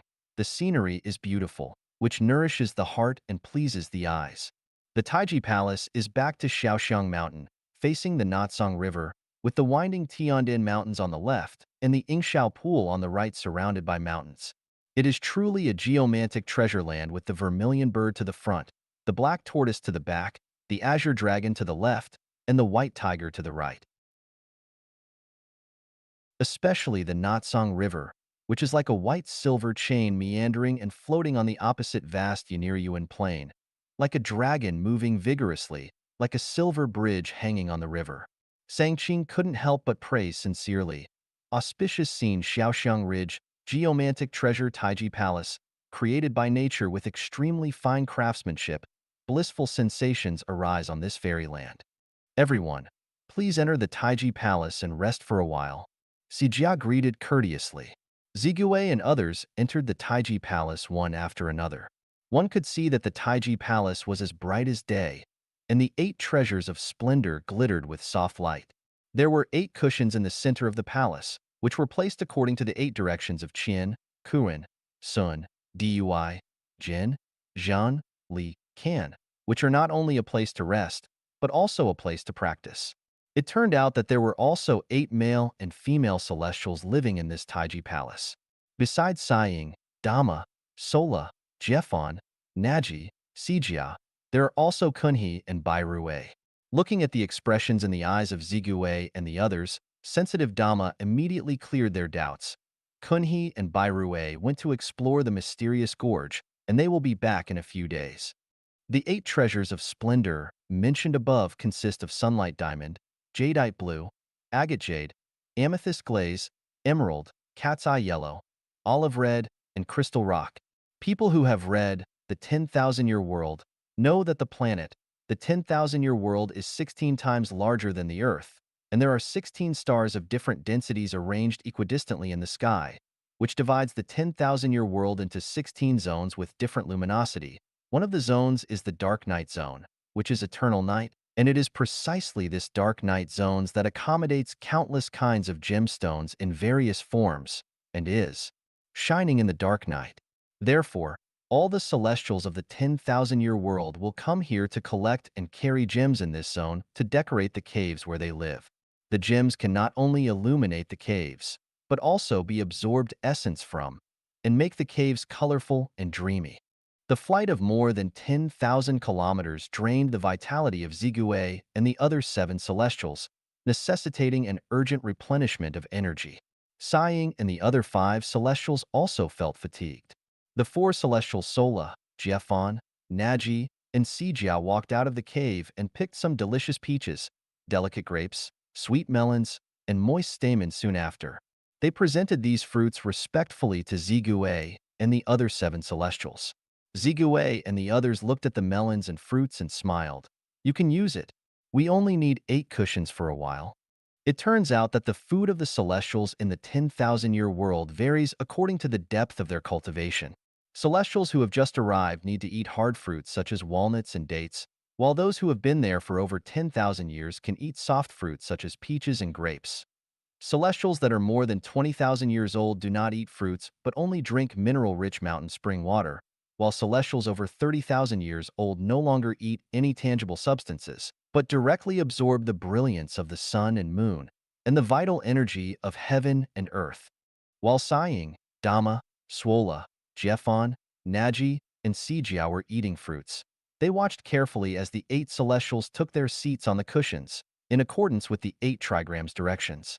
The 4 male celestials Danjing, Hanliang, Sangqin, and Changtong sit on the location of Qian, Li, Sun, and Jin, and the 4 female celestials Zigue, Biyao, Xiaoxia, and Ishi sit on the direction of Dui, Zhen, Kan, and Kuan. They were all sitting cross-legged with their left and right feet overlapped, and the female celestials folded their hands below their navel while the male celestials slightly bend his palms, placing them lightly on their knees with palms facing up. With their eyes and mouth closed, attention fixed, and breath regulated, they entered the state of fetal aspiration, looking like a sculpture.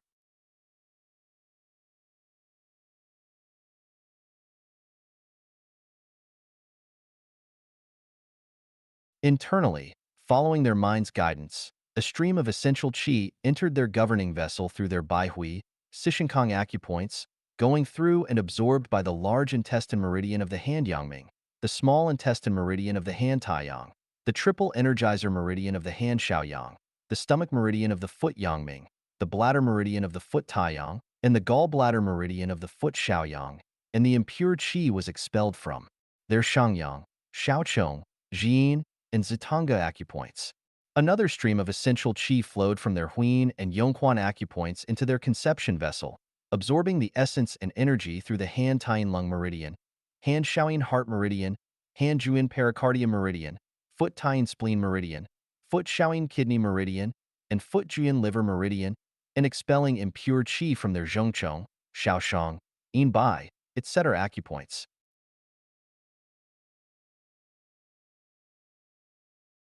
At this moment, the energy from the confluence of the conception and governor vessel, Ren and Du meridians, converged and spouted from the 4 acupoints of Haiquan, Juchuan, Yuyue, and Jinjin, filling their mouths with saliva. The saliva continuously flowed through their esophagus into their abdomen, and in a short while, their dantian was filled with energy, their fatigue was gone, their spirit reappeared, and their light of nature was complete. The 8 celestials slowly opened their eyes, slightly parted their lips, deeply and slowly inhaled, then exhaled slowly, smiled, and stood up from the cushions. Sighing, Dama, Swola, Jeffon, Naji, and Sijia watched closely, understanding the principle that eating qi makes one deity-like. Zigue and the other 7 celestials then explained in detail the principles and methods of eating qi. After a few days, the 8 celestials bid farewell to Sighing, Dama, Swola, Jeffon, Naji, and Sijia, and ascended into the air from the Taiji Palace Gate, flying towards the Tongtian Peak in the Mayan Mountains. They flew over the Bixiao Mountains, the Yuhua Mountains, the 800-mile Xiobua Lake, the 900-mile Seifiaqui Plain, the celestial Fascinated Gorge, the Valley of 10,000 Birds, the surging Blue Nephrite River, and the Double Ocean River, and arrived at Qindao Lake, which spans over 160,000 hectares, approximately 10,000 kilometers away from Tongtian Peak. The expansive lake, seen from high altitude, resembled a blue curtain adorned with emerald pearls, offering beautiful scenery with crystal clear, soft, shimmering waves, and presenting diverse and auspicious postures. Meanwhile, on an island called Coral Bamboo, 16 celestial beings were observed practicing walking on the lake surface. Zigue and the others visited Coral Bamboo Island and demonstrated and explained the key points of walking on the water to the other Celestials. Due to space limitations, the scene and plot are omitted. On this day, the 8 Celestials flew to the Pure Bath Garden, which is only 100 kilometers away from the Tongtian Peak. It is the holiest place in the 10,000 years world, where peculiar avoidance of vulgarism trees grow, magical psychic flowers bloom, and magical upward flowing springs flow. The purple air on the ground is steaming, especially in a small and serene pool. Its temperature changes wonderfully. It is sometimes scalding hot, sometimes bone-chilling, sometimes spewing, and sometimes quiet. Only those who have practiced for more than 30,000 years can enter the pure bath garden, the holy place. Those who have not cultivated enough will feel a strong repulsive force when they come to the edge of the garden and will feel restless and uncomfortable all over. Those who have cultivated enough will feel a strong pulling force when they come to the edge of the garden and will feel calm and refreshed, and their energy will increase significantly. Therefore, any celestial who wants to fly to the Tongtian Peak must come here to verify their own cultivation. Only those who can enter the pure bath garden can fly to the Tongtian Peak. The 8 Celestials came to the pure bath garden, feeling completely relaxed and happy. They felt a pulling force on them and then smoothly entered it, details omitted. They bathed in the sacred pool, and after the bath, they thoroughly remolded and emitted an exotic fragrance. This fragrance was like sandalwood, tuberose, musk, jasmine, rose, geranium, cinnamon, lavender, but it was none of them. It penetrated the heart and lungs, drunk one's innermost, connect divinities, opened Buddha eyes, lighten one's bones, and enhance their energy. The 8 Celestials bathed in this fragrance and suddenly felt light and drifted straight up to 80,000 meters high, as if they were clouds blown by the wind, if not guided by intention. The 8 Celestials wanted to go to Tongtian Peak, so in the blink of an eye, they had already floated to the sky-gazing cliff of Tongtian Peak. The sky-gazing cliff is a place where countless senior Celestials rainbow over the ages. In the sky above the sky-gazing cliff, there is a pyramid tower made up of nearly 10,000 stars and planets. The tower is where universal energy converges and radiates onto the sky-gazing cliff. Being at the sky-gazing cliff, one can feel the energy overflowing throughout the body, incomparably comfortable. When the energy they absorbed is enough, the structure of their lifts undergoes a sudden mutation, and their Buddha eyes open, being able to see the mysteries of the universe. It is at this moment that many celestials who came to the sky-gazing cliff began to rainbow. Their entire body will transform into a green smoke and disperse, while the light of nature of their life will turn into a rainbow of 7 colors and fly toward the continent for 3 realms lives to pass through at a lightning speed, and then go to other heavenly worlds. The 8 Celestials, Zigue, Danjing, Biyao, Xiaoxia, Hanliang, Sangqing, Ishi, and Qiantong, arrived at the sky-gazing cliff, as if they were in a void. They saw the blue waves of the Tsangting Sea are boundless and connecting the horizon, and the lofty Mayun mountain range extending far into the sky. And on the sky-gazing cliff, nearly 100 senior celestials had already arrived and were holding their breaths, concentrating, and receiving energy from the pyramid tower. Just as they were watching without knowing what to do, a celestial elder named Greeting Celestial appeared. He was specifically responsible for guiding the male and female celestials who flew to the sky-gazing cliff on how to absorb energy from the pyramid tower and then rainbow. The communication between the 8 Celestials and the Greeting Celestial was not through language, but through symbols and telepathy, truly a same mind sensing each other. The 8 Celestials quickly entered the state according to the guidance of the Celestial Elder. After an unknown amount of time, perhaps a moment, perhaps hundreds of years, when Danjing, Sangqing, and Ishi came back to their senses, Zigue, Biyao, Xiaoxia, Hanliang, and Qiantong had disappeared. It turned out that the 5 Celestials had already rainbowed and disappeared without a trace, while the remaining 3 still needed to continue cultivating in the 10,000-year world for some time. They were not worried and, following the guidance of the Celestial Elder, they flew to the Fairy Garden Canyon, where the ginseng fruit grows. To find out whether Danjing, Sangqing, and Ishi ate the ginseng fruit in the Fairy Garden Canyon and how they continued to cultivate, especially the cultivation of male-female dual cultivation without physical contact. Interested readers can refer to a second glance at the 10,000-year world. Note, the one day and time mentioned in this article are purely for the sake of convenience in narration. In reality, the 10,000-year world does not have such a time concept. Please understand. 千年界2P. Another glance at the thousand-year world. Xiefeng. January 18, 2010. Translation edited by Chinyo. Lush Highlands male celestial kin and female celestial meta came to Butterfly Peak of Lotus Mountain to live with 29 other celestials. This is a tradition that has formed in the thousand-year world, with frequent personnel movement. The thousand-year world is 10 times larger than the Earth, with nearly 2 million villages. The most populous village has about 300 people, while the least has nearly 30. The population of each village is not fixed but transient. In other words, after Kin and Meta came to Butterfly Peak, they would not return to Lush Highland, but instead stay to live on Butterfly Peak. Meanwhile, Hai and Hori, the two female celestials living on Butterfly Peak, have been there for more than 20 years. After having discussed with Ray, decided to go to Seven Fragrances Garden of Crane Ridge, on Cloud-Piercing Mountain Range, which is 150 kilometers away. The Cloud-Piercing Mountain Range is one of the 5 continuous mountain ranges in the thousand-year world, starting from the Silver Wave Sea, lake, and ending at the Bean River.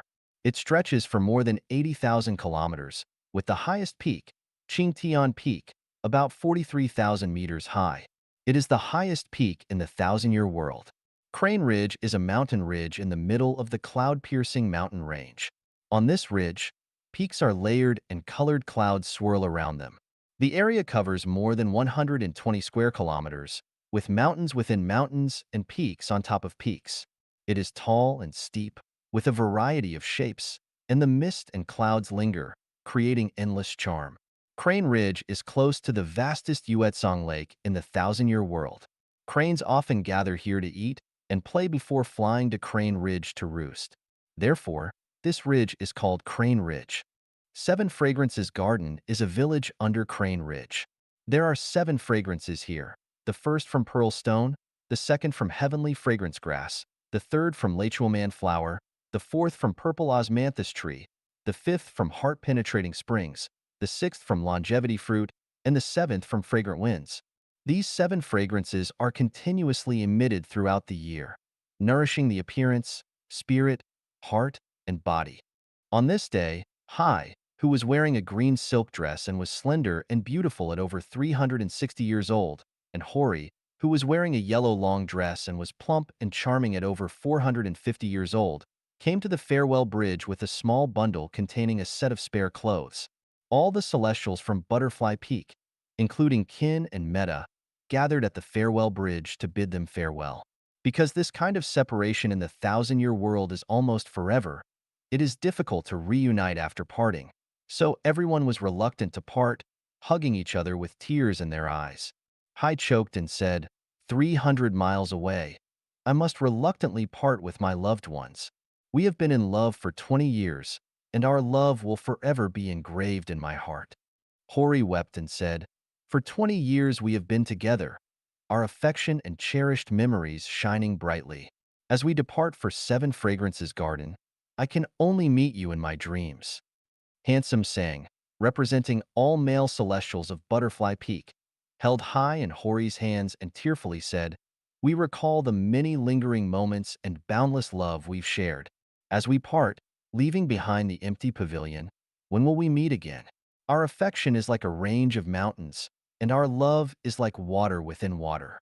We can only often look at the swallows flying back and forth, comforting our yearning for one another. Stunning Jiaoyu, representing all the female celestials, embraced Hai and Hori, weeping and saying, our sisterly bond runs deep, and our love and joy were once so warm and delightful. With each passing year, the mountains remain verdant, and the seasons change. Though we part, our blessings will be with you every day. As celestials were reluctant to part and Hai and Hori were struggling to leave, Ray put on a brave face and sang a farewell song. Do not grieve or linger, For everywhere beyond the horizon, green grass and blue skies abound. Amidst thousands of rivers and mountains, there are always our love. Joys and sorrows all have great value. Do not shed a tear. Please embark on your journey. Your reputation precedes you throughout the world, and your loved ones from afar await your arrival. Do not miss out on the bright opportunities that lie ahead. After that, Ray gently pushed Hai and Hori forward, and the male and female celestials bid them farewell with tears in their eyes. Hai and Hori, with their eyes blurred with tears, turned back at every step, gradually becoming more and more distant. As Hai and Hori walked past the melon garden, over the stone bridge, through the meadow, up the fragrant grassy slope, and into the mulberry grove, they continued to wave goodbye. Until Hai and Hori's figures disappeared into the forest of mulberry trees, they just left the farewell bridge silently. This is exactly. Throughout history, the pain of separation has always been felt deeply by those in love.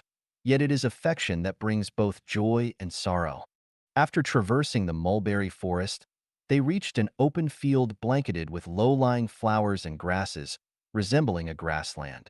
The area was adorned with Stipa grandis, rhododendrons, boxwoods, sand junipers, prostrate junipers, forsythia, primroses, roses, brambles, jasmines, sand willows, yellow thorn plums, lilacs, flowering plums, cherry blossoms, Lamius chinensis, rough grass, fennel beans, wild peas, sea buckthorns, icegrass, buplorum, astragalus, wormwood, silver roses, thyme, pale purple delphiniums, bright red morning star lilies, clusters of pink phoenix hair, sand ginseng with funnel-like flowers, sword, leaved iris with small purple flowers, threadleaf coreopsis with small yellow flowers, and more, all in full bloom, delighting the eye and refreshing the soul. The anticipation of meeting nearly 300 male and female celestials at Seven Fragrances Garden swept away any lingering sadness from Hai and Hori's previous parting. They happily danced like two little girls or two large butterflies. They ran, twirled, shouted, and cheered, carrying their small bundles as they traversed the open field. After a while, they arrived at a small stream originating from Lotus Mountain. They followed the clear and flowing stream for about a whole day on Earth until they saw Grace River, which sparkled and flowed gently. The two celestials were a bit tired, so they sat on the green stones by the stream and rested for a while. After a short break, they felt a bit hungry, so they started looking for food around them. Near the stream, there was a sparse forest. When they came to the forest, they found several chestnut trees. The chestnuts were hanging from the branches. Many of the shells had cracked open, revealing the golden chestnuts inside. They were easy to pick, and the two celestials peeled and ate more than 10 of them, feeling slightly full. After quenching their thirst by cupping their hands to drink water from the stream, they felt refreshed and continued their journey forward. Here, I need to mention that when Hai and Hori departed from Butterfly Peak, they didn't bring anything with them except for a set of clean clothes. Why? Because there was food everywhere in the thousand-year world. Fruits produced by plants were abundant and could be found everywhere. 8 treasure ginseng, flower bud milk fruit, drunken heart leaves, sand lotus, and 3 fairy melons. Because the food was abundant in the thousand-year world and the ripening period of the fruits was long. For example, if peaches on Earth were not picked or eaten within a few days after they were ripe, they would rot. However, the fruits in the thousand-year world would not rot for about half a year after they were ripe and would still be fresh. Therefore, there was abundant food everywhere in the thousand-year world, and one did not need to worry about not having anything to eat. 8 treasure ginseng, flower bud milk fruit, drunken heart leaves, sand lotus, and 3 fairy melons. Because the food was abundant in the thousand-year world and the ripening period of the fruits was long. For example, if peaches on Earth were not picked or eaten within a few days after they were ripe, they would rot. However, the fruits in the thousand-year world would not rot for about half a year after they were ripe and would still be fresh. Therefore, there was abundant food everywhere in the thousand-year world, and one did not need to worry about not having anything to eat. Furthermore, there are no carnivorous animals in the thousand-year world, such as tigers, leopards, jackals, or wolves. There are no crocodiles, poisonous snakes, spiders, scorpions, centipedes, mosquitoes, or flies that can harm people. Therefore, no matter where you live or go, it is very safe.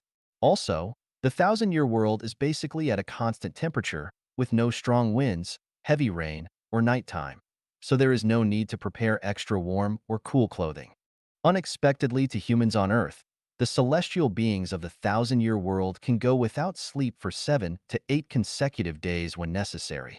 It's similar to some migratory birds on Earth like the Arctic tern, blackpoll warbler, European white stork, New Zealand long-tailed cuckoo, and the seagulls of the Isle of Man, who can fly continuously for several days without resting during their long-distance migration.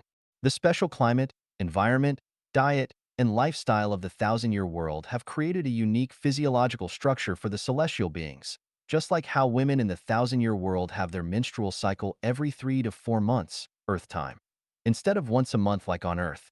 Therefore, Hai and Hori, on their way from Butterfly Peak to Seven Fragrances Garden, which is 150 kilometers away, did not need to stay at hotels or dine at restaurants along the way.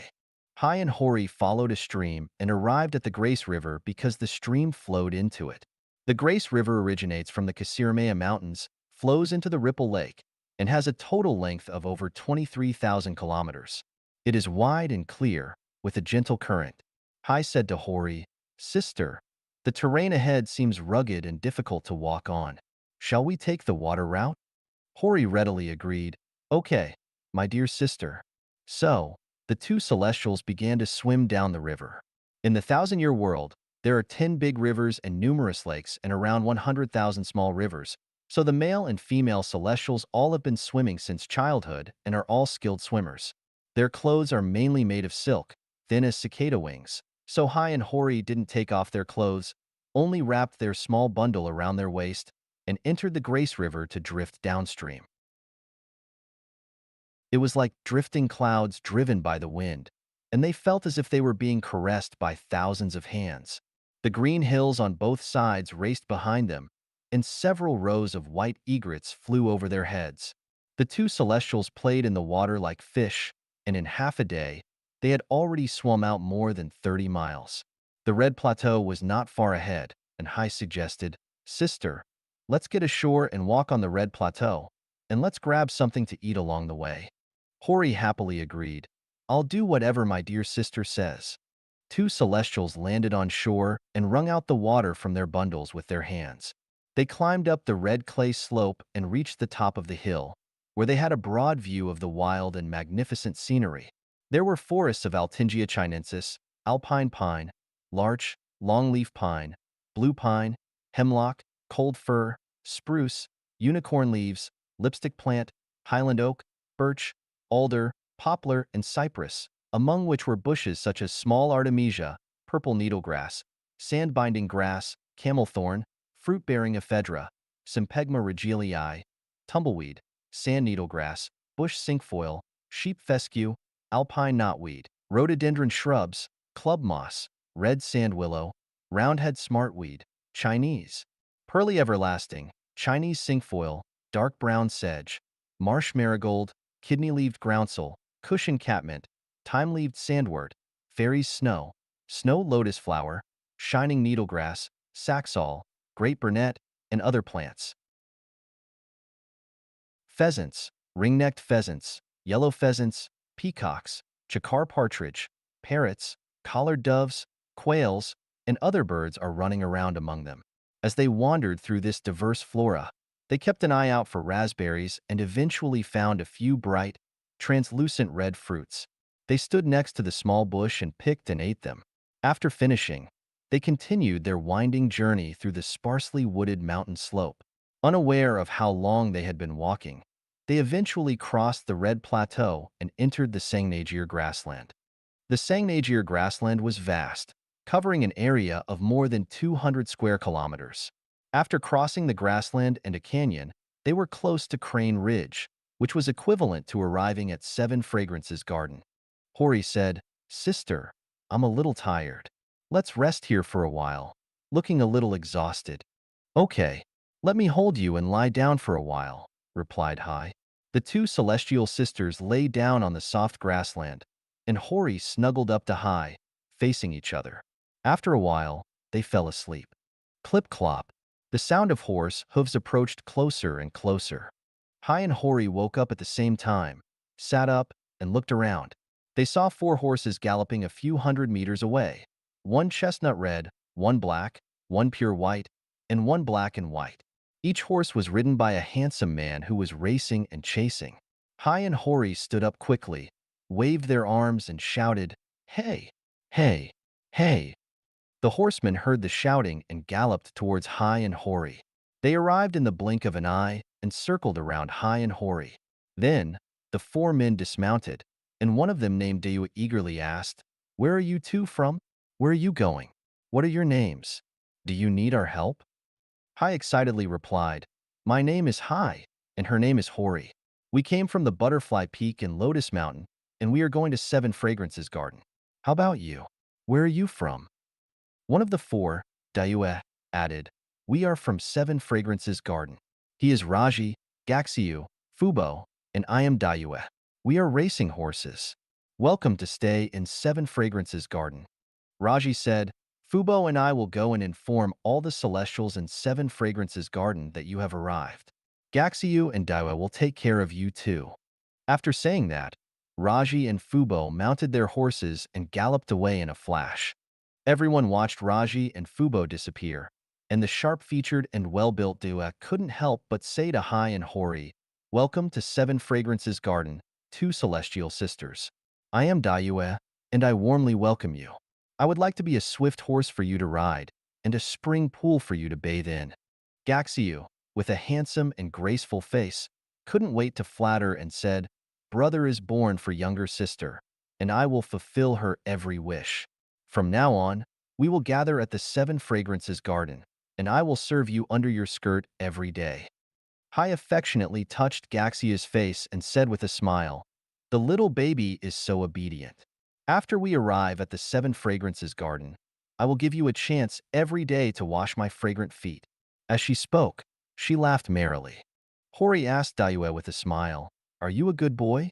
If you are, then you can lie down and smell my feet under my skirt." Dayue immediately knelt in front of Hori and tried to smell her feet. Hori pulled him up and kissed his forehead affectionately and said, "You are really a good boy. From now on, sister will give you a chance every day to wash my butt." She burst into laughter, and Gaxiu and Dayue also joined in laughter. Their relaxed and pleasant laughter echoed across the Sangnagir grassland. The sky and the earth were so vast and pure, and nature was so harmonious and auspicious. It was beautiful. Before Hori finished laughing, clever Dayue picked her up and placed her on the red horse. He handed her the reins and climbed onto the horse behind her. Gaxiu followed suit and lifted Hai onto the black horse. The four of them slowly rode towards the Seven Fragrances Garden. Colorful clouds float above Crane Ridge, and phoenixes grace the Seven Fragrances Garden. Auspiciousness permeates the celestial realm, promising everlasting happiness, sang Dayue energetically. Ascend into the vibrant clouds and behold, the thousand-year world, our homeland, lies all around. Graceful in body and mind, our souls soar freely. We offer thanks to heaven, earth, and the greatest creator, Hori sang in harmony.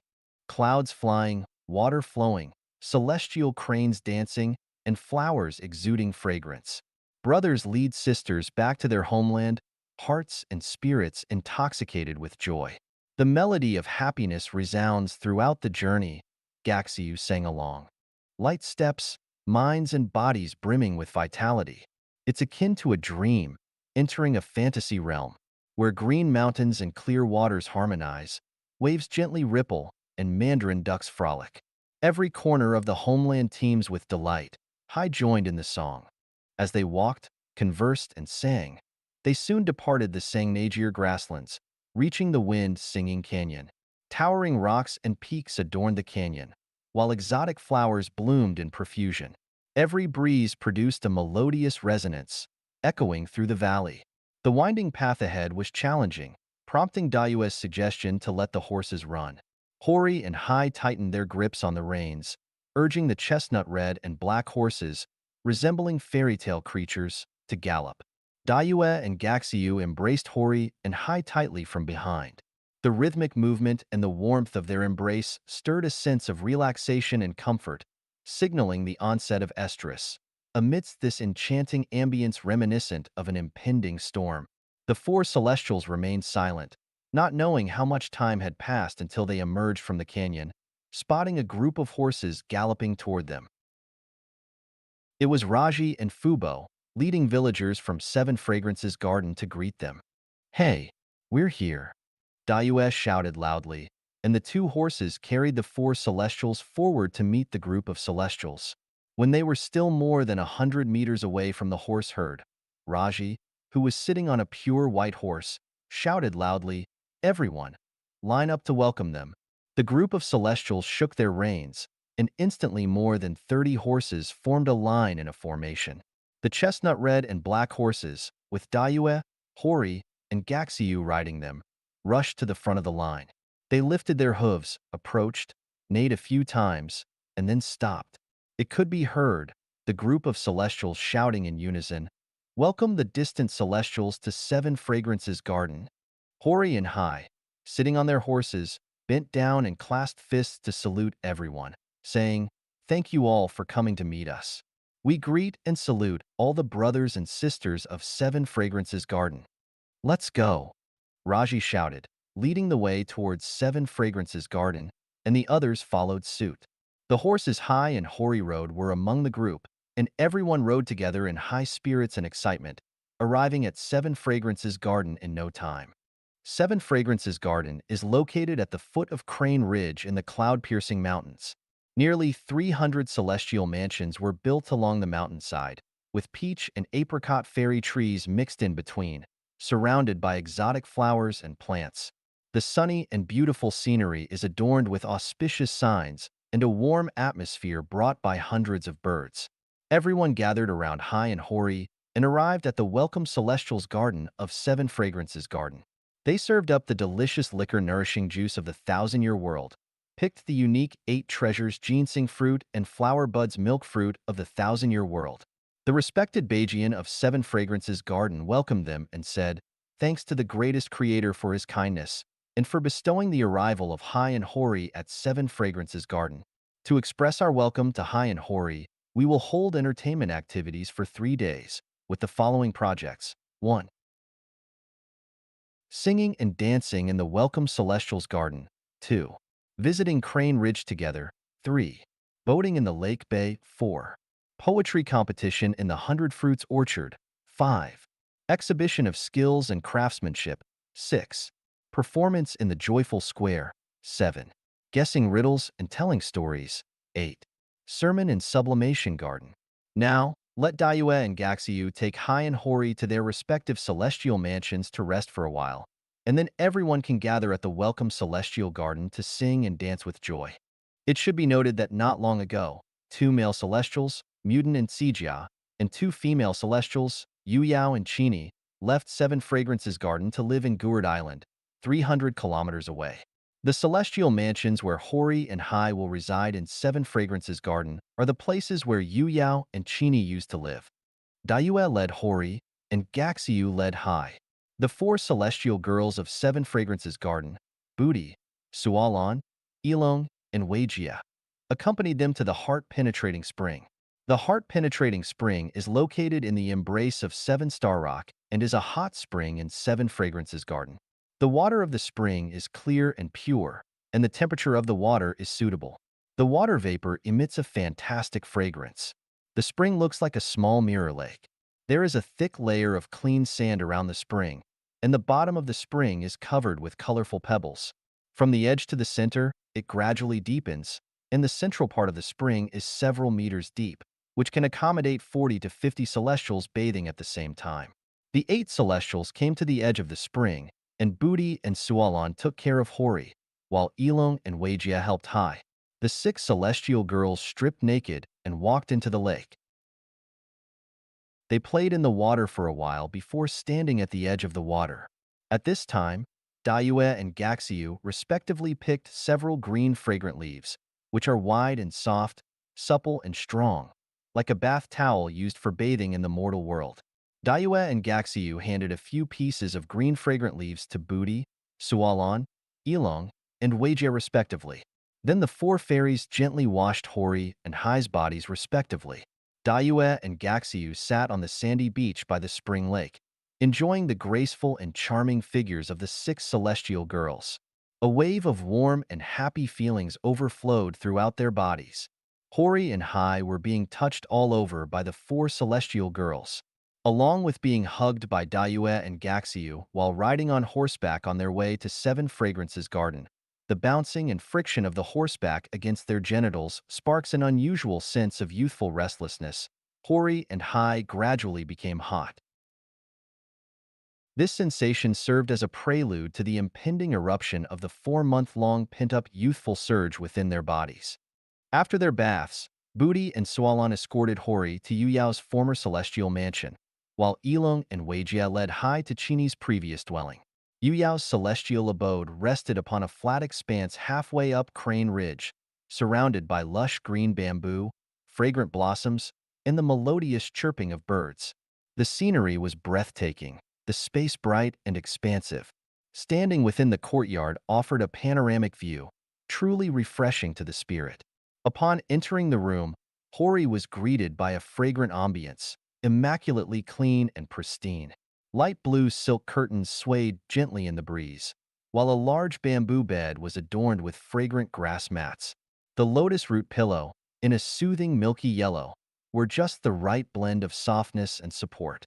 At the foot of the bed, a neatly arranged quilt made from celestial petals awaited, while a bamboo tea table before the bamboo lounge chairs held an array of unique fruits exclusive to the thousand-year world. These fruits, including milk juice pomelo, nourishing orchid, 5 fragrance orange, 8 treasure ginseng, flower bud fruit milk, drunken heart leaves, sand lotus root, and 3 fairy melon, were handpicked by a dozen celestial beings such as Raji, Fubo, and others, as a gesture of hospitality during Hori and Hai's bath at the heart-penetrating spring.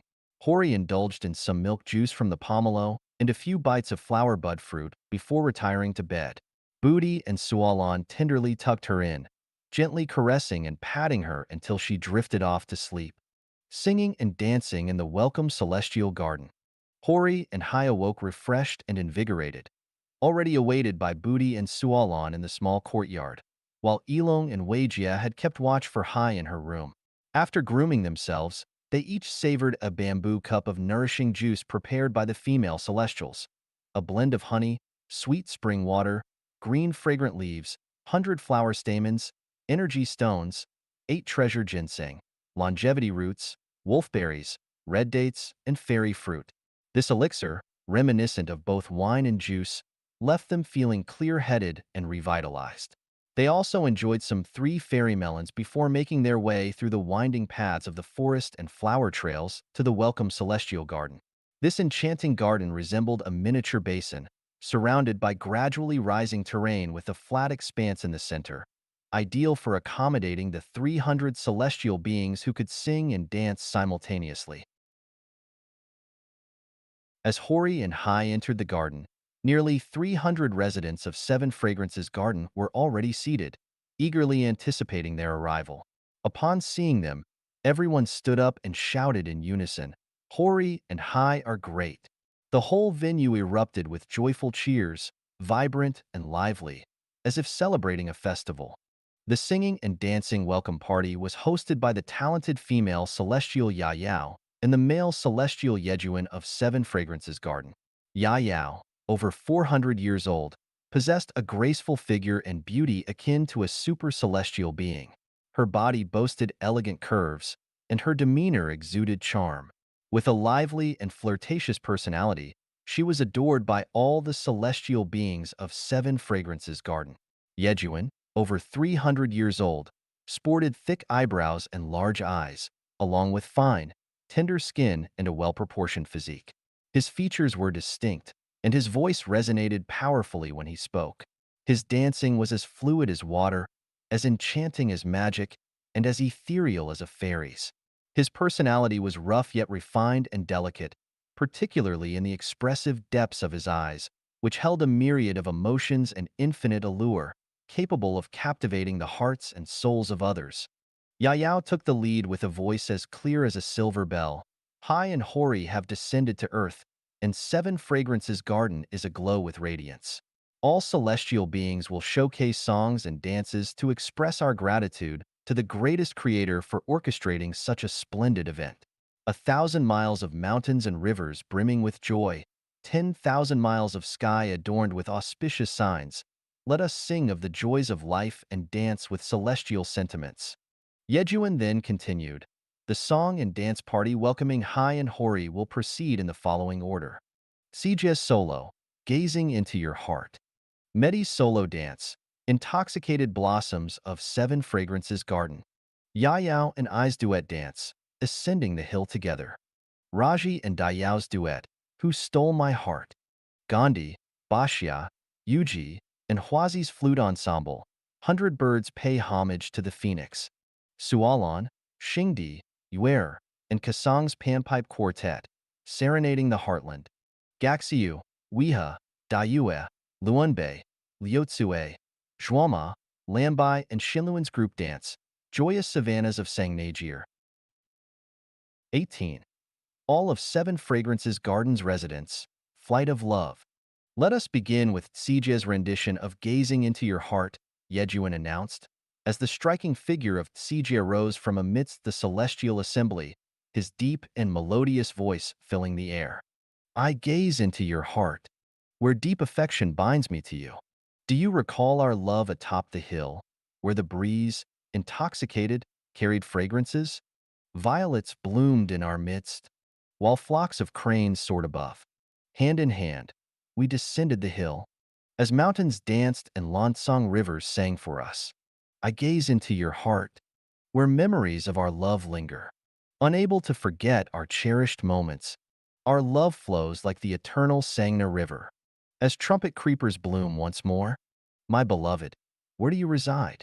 Birds traverse the sky, and clouds drift by, as flowers emit fragrance, and I sing softly for you.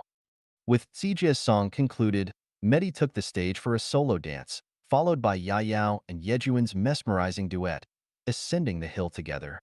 Yayao's upper body was tightly wrapped in a piece of blue silk, accentuating her slender waist and prominent breasts, while her exposed navel exuded infinite allure. Below, she wore only a pair of ultra-small purple panties, with her dense pubic hair peeking out like a brilliant halo along the edge, while her long, slender legs resembled two jade dragons leaping and dancing. With coquettish eyes and sparkling allure, she stood at the center of the welcome celestial garden, gracefully bowing to the assembled celestials with hands flat and one foot extended forward at a 90-degree angle. Meanwhile, Yejuan signaled the crowd with a respectful gesture. His bright, clear eyes, thick curly hair resembling forests and clouds, developed muscles, and strong physique were all on display. His upper body was bare, revealing a bronze hue, while he wore white tight pants below, his groin raised like a lion, ready to leap and bound at any moment, exuding boundless vitality and wildness. The dance began. Double swallows soared, white cranes danced in the spring, double dragons played with pearls, peacocks courted phoenixes, sea dragons explored the depths, tigers descended from mountains, jade rabbits nestled in burrows, eagles left their nests, willows swayed gently, buds bloomed, clouds and rain enveloped Wu Mountain, wind swept the plains, clouds veiled the green mountains, mist shrouded the valleys, long rainbows pierced the sun, and colorful clouds chased the moon. Tumbling and leaping, rising and falling. Each move expressed myriad styles with boundless passion, while each posture emanated countless interpretations and vast imagination. The celestial beings watched, their souls stirred, their hearts swaying. With the dance's movements, they alternated between holding their breath in rapt attention and clapping and cheering. This dance was something found only in heaven, impossible to witness anywhere in the mortal world. After the double dance concluded, they performed sequentially, and the song and dance welcoming the celestials continued until everyone was thoroughly entertained and dispersed. The 100 Crafts Exhibition. Activities such as visiting Crane Ridge together, boating in the Lake Bay, poetry competition in the Hundred Fruit Orchard, and guessing riddles and telling stories in the Seven Fragrances Garden are similar to those in the mortal world, differing only in content while sharing a similar nature, hence they are omitted. The lifestyle of the Celestials in the thousand-year world differs from that of humans in terms of environment, geography, and physical condition. Consequently, their work content and methods also differ. Presented here are some examples of their work content and methods. Respected Beijing in Seven Fragrances Garden arranged a series of welcome activities to greet Hai and Hori, one of which was the Hundred Crafts exhibition. Hundred Crafts refers to the demonstration of technical skills, and the workplace is where the labor is conducted. With nearly 300 celestials in Seven Fragrances Garden, the workplaces are dispersed. Thus, this activity is carried out separately. Let's examine a few scenes to understand what the Celestials in the Thousand-Year World are doing and how they go about it. Making needles. Celestials in the Thousand-Year World also wear clothes. However, making clothes requires needles. In the absence of modern steel mills like on Earth, where do the needles come from? Celestial Sidwa in Seven Fragrances Garden specializes in making needles, leading everyone to a hillside on Crane Ridge where more than 10 small needle grasses grow. Sidwa demonstrates the process. These small needle grasses are small shrubs with sparse needle prickles growing on their branches of varying lengths, which are very sharp and hard. They are similar in size and shape to the needles used by humans to sew clothes, except for the different materials. Sidwa forcefully breaks off a few of them and lightly shaves off a little from both sides of the tail of one of them with a small knife. Then, he holds the needle prickle firmly with one hand and uses a sharp tool he brought with him, resembling a thin iron rod obtained from Red Rock Gully and honed on a stone, to drill and dig the tail of the needle. After a while, the needle eye is pierced, and then he polishes the tail on the stone, making it smooth and round. Thus a sewing needle was made. Sewing clothes. In the thousand-year world, fabric comes from two sources. One is silk from silkworms, and the other is flower petals. The flower responsible for these petals is called celestial clothing. Its flowers are large, with 5 petals each, several times larger than those of a butterfly orchid and almost the size of a dripping guanine leaf. Because they bloom for a long time, these petals are very flexible, brightly colored, and soft like cotton, making them ideal fabric material. Silk fabrics are dyed using plant materials such as indigo, acorn, gallnut, persimmon leaves, holly leaves, chestnut shells, lotus seed husks, Salvia officinalis leaves, Japanese umbrella pine leaves, red lotus roots, yellow bark twigs, and others, rather than mineral substances such as iron or powder, mica, cinnabar, alum, etc. These materials are ground into powder and soaked to extract their pigments for dyeing silk fabrics. Different dyeing and processing techniques create different types of silk, such as silk fabric, gauze, brocade, and damask, in colors ranging from red, orange, and yellow to green, blue, and purple.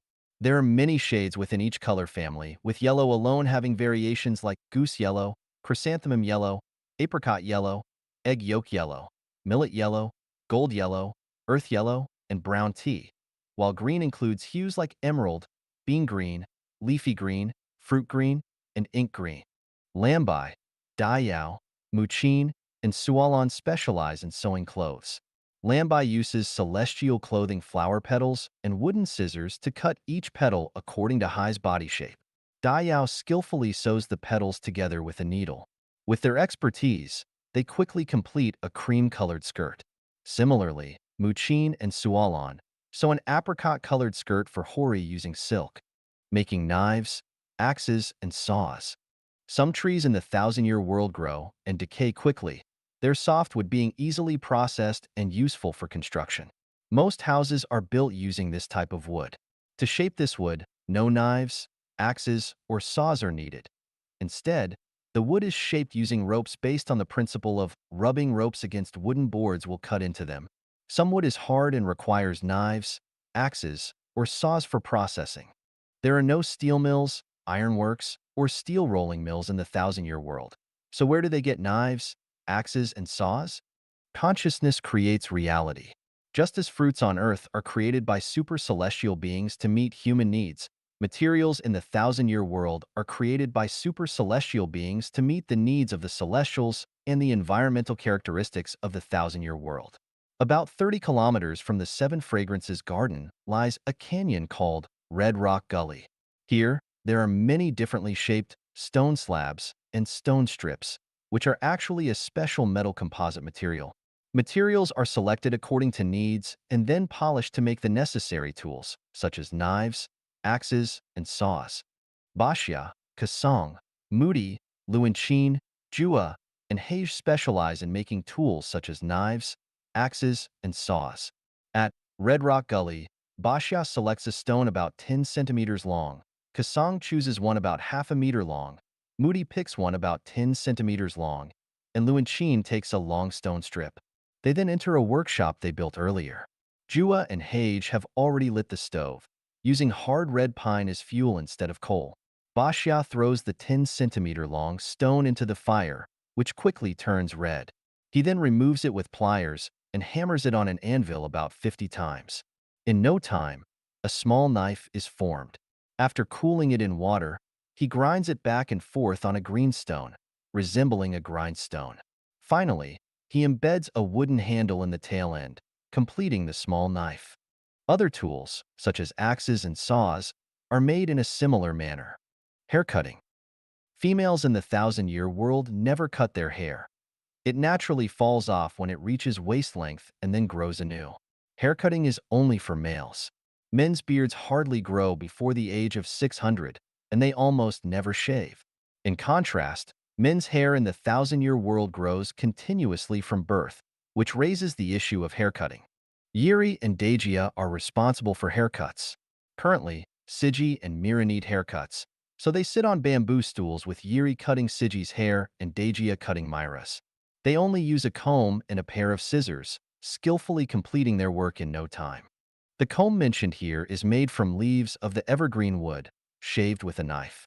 This evergreen wood grows very slowly, and its leaves are almost like hard wooden pieces as thick as combs. They are called leaves because of their leaf-like shape and are perfect for making hair combs. Making toilet paper. In the thousand-year world, there's no use for paper, no books, no letters, no need for writing or articles. However, toilet paper is still a necessity. Are paper mills needed in the thousand-year world? No, they are not. Celestial Maching and Celestial Bishue are specifically tasked with making toilet paper. This toilet paper isn't paper at all. It's actually a type of flower petal called skin comforting fragrance. These flowers are as large as ordinary wash basins, with shapes resembling begonia blossoms and a snow-white color. Their fragrance resembles lavender, and their petals are covered with tiny buds resembling taste buds on the tongue. Maching and Bishue collect 2 full backpacks of skin-comforting fragrance flower petals from the garden in the Seven Fragrances Garden. They then pour these petals into a large water tank for soaking. The purpose of soaking is mainly to remove the oils and gums from the petals. The water used for soaking isn't ordinary. It's from a spring near the Seven Fragrances Garden, tasting of lime with high alkalinity. Additionally, grass and wood ash water are added.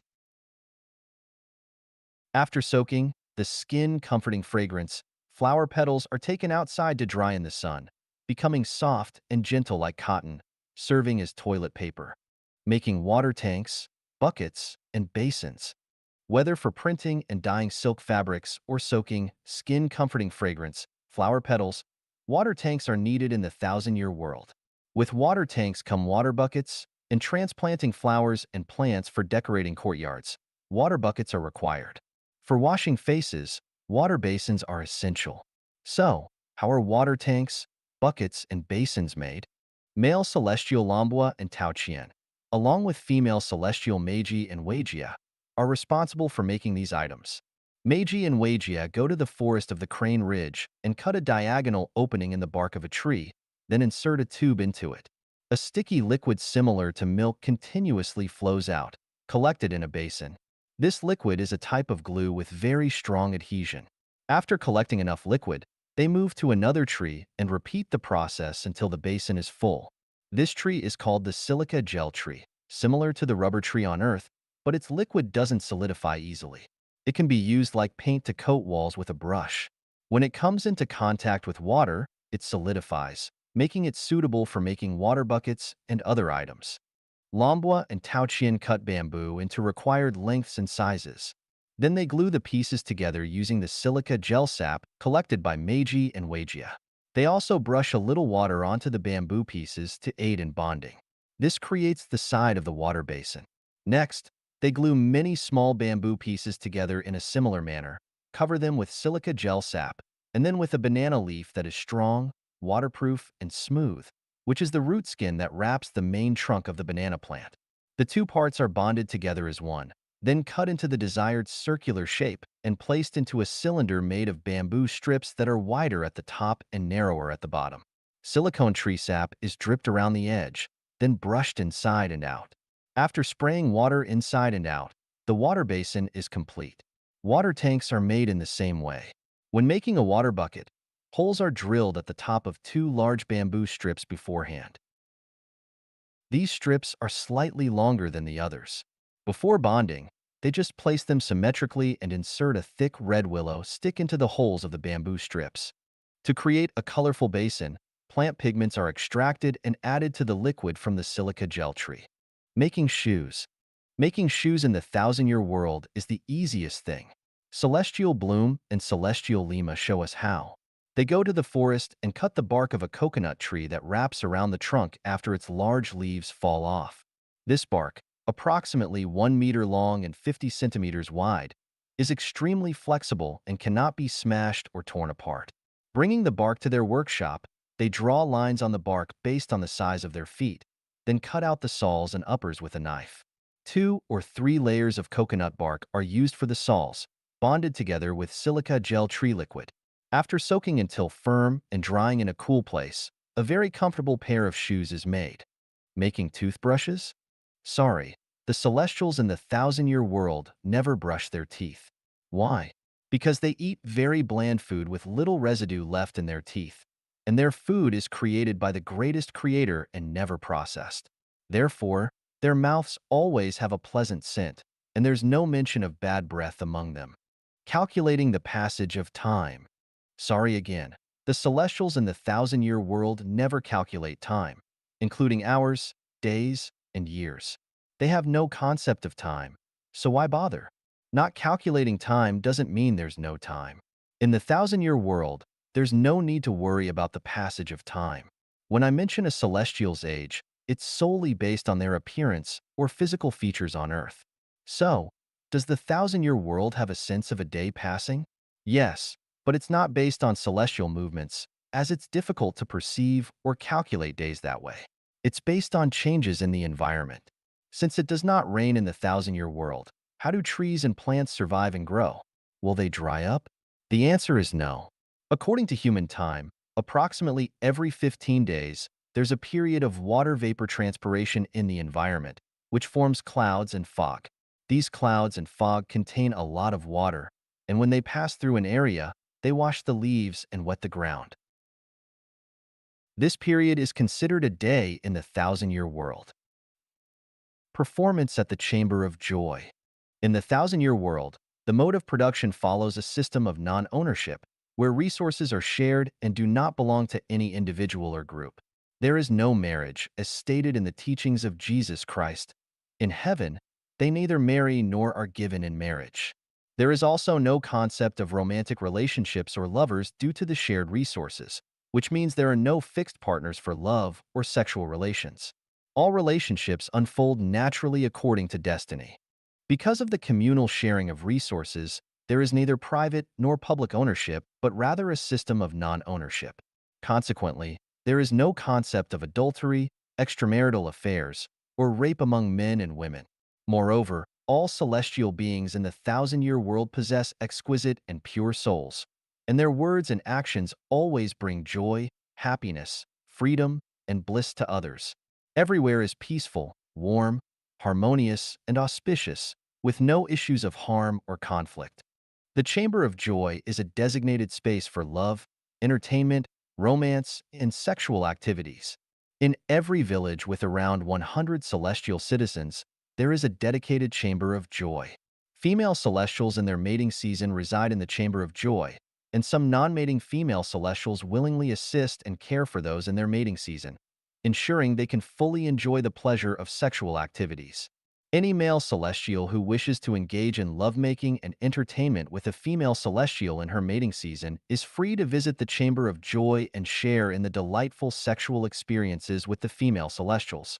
The Chamber of Joy is regarded as a sacred haven, where sexual activities are viewed as sacred, noble, and pure. All celestial beings are entitled to enjoy the freedom and happiness of sexual activities, which is a shared value in the thousand-year world. Consequently, Chamber of Joys are typically built in the most beautiful and serene environments, with the best facilities available. Here, individuals can engage in lovemaking, play, entertainment, and self-expression free from interference, taboos, worries, or fears. After attending the song and dance welcoming the Celestials, Hori and Hai proceeded to watch the skills of the celestial beings at the Hundred Craftsmen's Workshop. Following this, Hai was accompanied by Elong and Wagia, while Hori was accompanied by Booty and Sualon, as they made their way to the Chamber of Joy. The Chamber of Joy, located on the edge of Crane Ridge's Emerald Slope near Yuetsong Lake. The Chamber of Joy in Seven Fragrances Garden is surrounded by water on three sides and backed by Crane Ridge. The Emerald Slope is adorned with exotic flowers and grasses, amidst which colorful flowers are interspersed. Beyond lies the continuous cloud-piercing mountains and towering Crane Ridge, with pleasant weather, tranquility, elegance, and the fragrance of flowers and birdsong in the air. The water surrounding the Chamber of Joy connects to Yuetsong Lake, clear and pure, with rippling waves. Waterfowl fly leisurely, fish swim freely.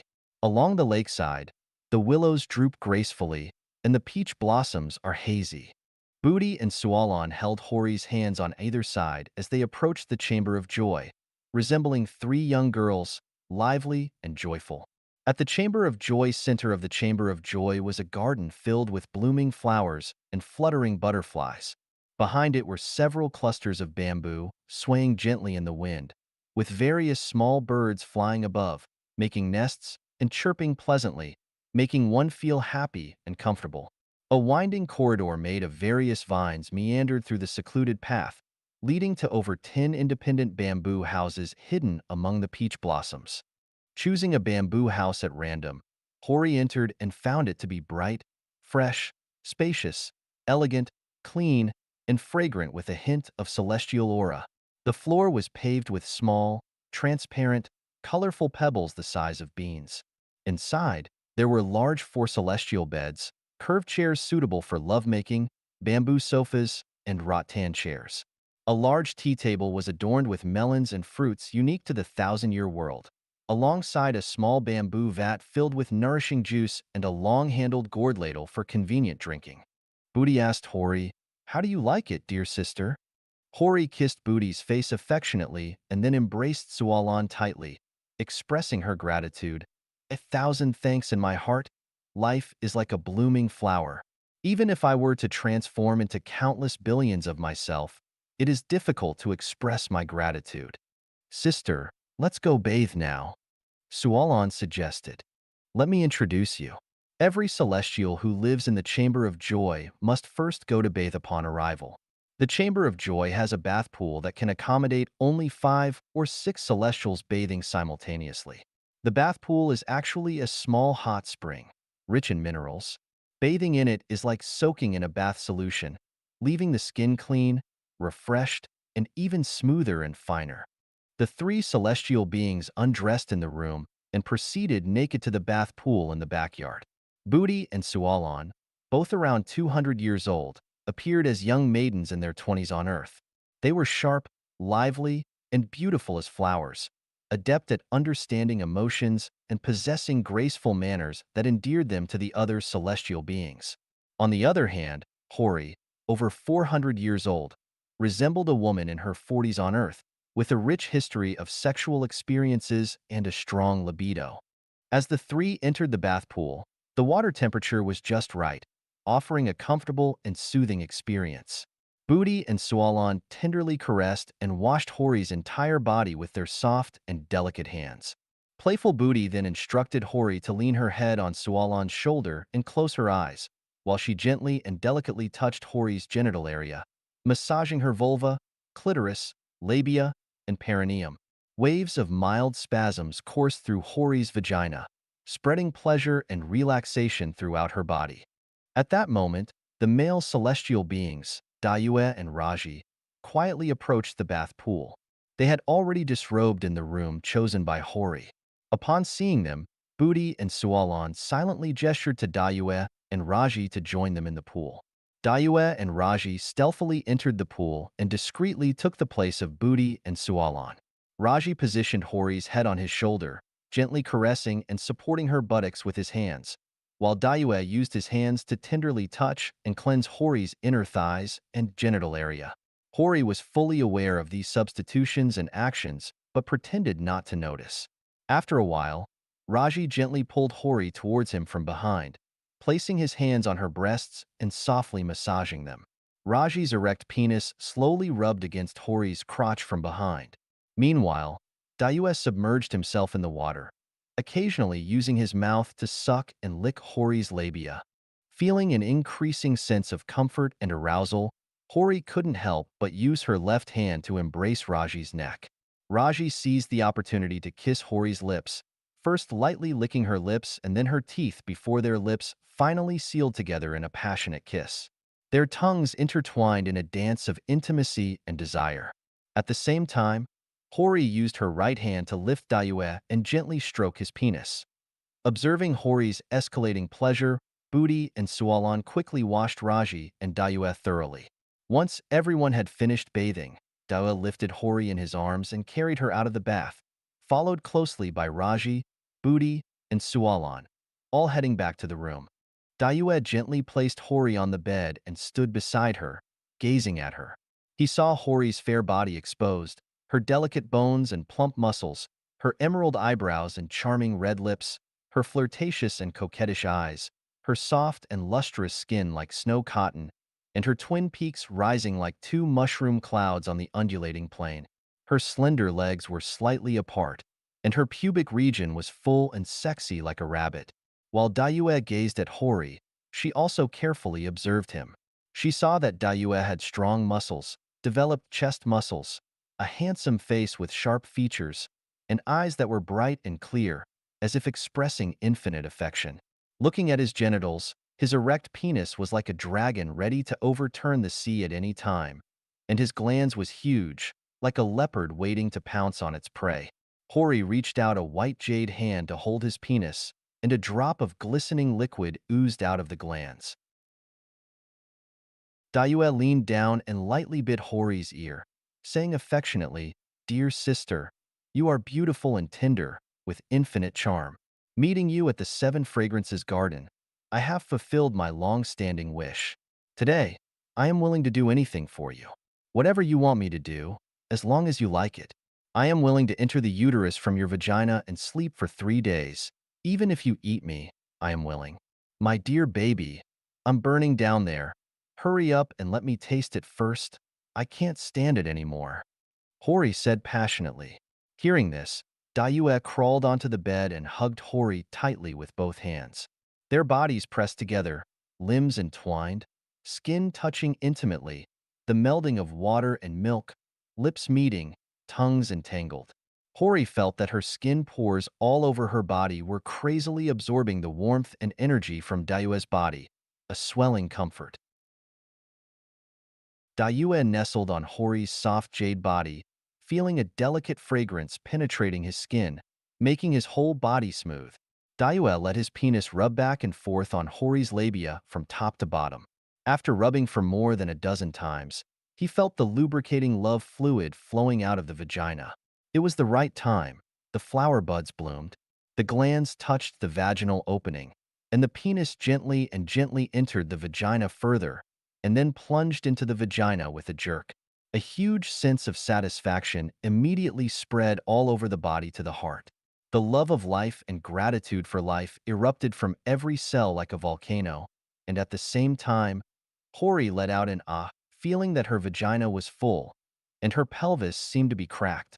There was a little comfortable pain mixed with joy and satisfaction flooding her whole body. The whole body convulsed and tensed, and her sphincter tightened involuntarily, and her vagina tightly contained Du's jade stem. This is like a long drought ending with a refreshing rain, or dry firewood igniting into a fierce flame. Sometimes, silence speaks volumes, far more eloquently than words. Dayue tightly embraced Hori, their skin passionately kissing each other. Hori's body contorted as if attempting to escape Dayue's all-encompassing embrace, yet her legs instinctively lifted and tightly wrapped around Dayue's waist and hips. Dayue's large, erect penis filled Hori's entire vagina, their combined love juices lubricating their intimate friction. Dayue's thrusts varied from tender to wild, rational to savage, each penetration propelling them towards the pinnacle of ecstasy. With a high frequency of thrusting reaching about 2,000 times, Hori's legs gradually stiffened and came together, freed from encircling Dayue's waist. Dayue repositioned himself, holding Hori's waist with one hand, while using the other to push the bed, moving Hori's lower body to its edge. Now on all fours, Hori's genitals rested on the bed's edge. With relentless energy, Dayue thrust into and withdrew from Hori's vagina, culminating in a final sprint. A profound sense of pleasure surged within Hori, intensifying until she felt on the brink of an explosion. Pleasure radiated from her clitoris throughout her entire body as she moaned and cried out. Dayue's penis plunged deeply, ejaculating like a rocket, its fluids mingling with Hori's inside her. Dayue experienced a satisfaction and love for life that he had never known before. This satisfaction, love, and gratitude would transform into a huge love that would be released in the course of future life. Meanwhile, Hori felt as if the world had ceased to exist, leaving only comfort, beauty, pleasure, ecstasy, and extreme excitement. She felt as if she were floating in the boundless blue sky, merging with the light, surrounded by wonder, fascination, and tranquility. After an unknown length of time, Hori felt a soothing sensation as if her body was being gently massaged. She slowly opened her eyes and saw Booty and Sualon, both naked, leaning over her, delicately sucking on her breasts with their mouths and caressing her abdomen and legs with their hands. Her legs were spread apart, and Celestial Raji crawled down to her lower body, inserting his head into her crotch and licking her labia with his tongue. A feeling of happiness washed over her, and this continued for quite some time until she emerged from the intense sexual pleasure. Feeling a bit thirsty, Booty brought her a cup of nourishing juice, which she eagerly drank, feeling refreshed and energized. Watching as Celestial Raji tenderly and attentively licked her vagina, a tension, a surge of desire, and a deeper internal drive rose within her. She raised her upper body, fondly stroked Raji's head with her hand, then turned over and lay on her stomach on the bed. Raj comprehended and leaned all over Hori's jade body, his penis sliding down Hori's thigh before entering her vagina and moving back and forth. Booty knelt beside them, massaging Hori's head, while Sualon stood by the bed, massaging her feet. This continued for some time until a stronger, more intense sensation surged from Hori's clitoris. Suddenly, she flipped over and pressed Raji beneath her, kissing him frantically. Booty placed her hand on Hori's abdomen, lifting it gently, while Sualon grabbed Raji's penis and aimed it at Hori's vagina. Hori pushed down, allowing the penis to enter her, and Raji's hips moved back and forth, allowing his penis to go in and out of her vagina. They continued to play around and change positions until the second eruption was about to happen. At that moment, Celestial Kasong and Yejuan quietly entered the room, and both of them appeared in front of them, shouting loudly, "Hi, Sister Hori." Hori saw the handsome faces, strong physiques, well-developed muscles, and erect penises of the two Celestials, and a deep sense of joy overwhelmed her, making her whole body feel weak. Before Hori could respond, Kasong and Yejuan quickly approached her. They lifted her and placed her on a love chair, perfectly positioning her genital area to protrude high above, her waist tightly against the chair's bend, and her upper body slightly raised. At this moment, Hori was in a state of excitement. Celestial Booty and Sualon continued to suckle on Hori's breasts, while Raji knelt by the edge of the chair, his hands caressing and pressing Hori's abdomen. Yejuan, first attached to Hori's legs, licked and sucked her labia and clitoris, then inserted his tongue inside, stirring it around, and finally sucked on her entire labia as if nursing like a baby. As Hori moved her lower body, Yejuan stood up, placed Hori's legs on his shoulders, then aimed his penis at Hori's vagina. First let the semen overflowing from the glands moisten her vagina. He then inserted it, beginning a wild and vigorous thrusting like a storm. Hori felt a burning sensation, gradually entering a state of euphoria. Meanwhile, Kasang stood on the stools on either side of the love chair and just lightly straddled Hori's neck, with both hands caressing Hori's head, causing his penis to move around Hori's lips. Suddenly, Hori grabbed Kasang's penis with both hands, opened her mouth, and wildly sucked it in, while everything below was also in a frenzy. A frenzy ensued, below, above, and in between. Gradually, Hori began to feel warmth, fullness, moisture, and strength, experiencing a dizzying, tearing pleasure as her blood boiled, her breathing becoming increasingly rapid, her entire body gradually stiffening. As Yejuan and Gaxiu ejaculated successively, she finally reached an extremely intense climax, feeling a steep peak of pleasure, and then soared to a soul-stirring vast plateau. Hori let out a hoarse ah, and her whole body went limp, fainting away. She felt as though she was floating and drifting through an endless dream world. The vast universe exuded tranquility and serenity, brimming with boundless love in every aspect. Simultaneously wandering and standing still, she found herself unable to locate her essence yet acutely aware of her surroundings. Time seemed to stretch infinitely, and everything felt blissful and perfect. It was akin to a new awakening and the commencement of life, where flawlessness and purity prevailed. This was more than mere euphoria. It was sheer ecstasy. Oh, the complete perfection of wisdom and the boundless bliss of paradise. Everything appeared wondrous and beautiful. Tears of joy streamed down her face as she sang with elation.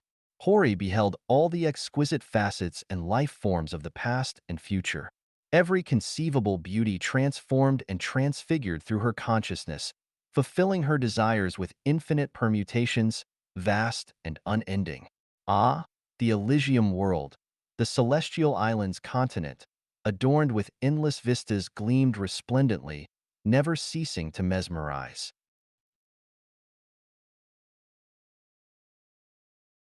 Meanwhile, as the celestial Elong and Weijia led Hai to the Chamber of Joy, where they all experienced similar sensations, Hai's mischievous and wild nature led her to transport several male celestials to heavenly paradise. Let's examine one of these scenarios. The celestial Gaxiu lay quietly on the bed, while Hai straddled him.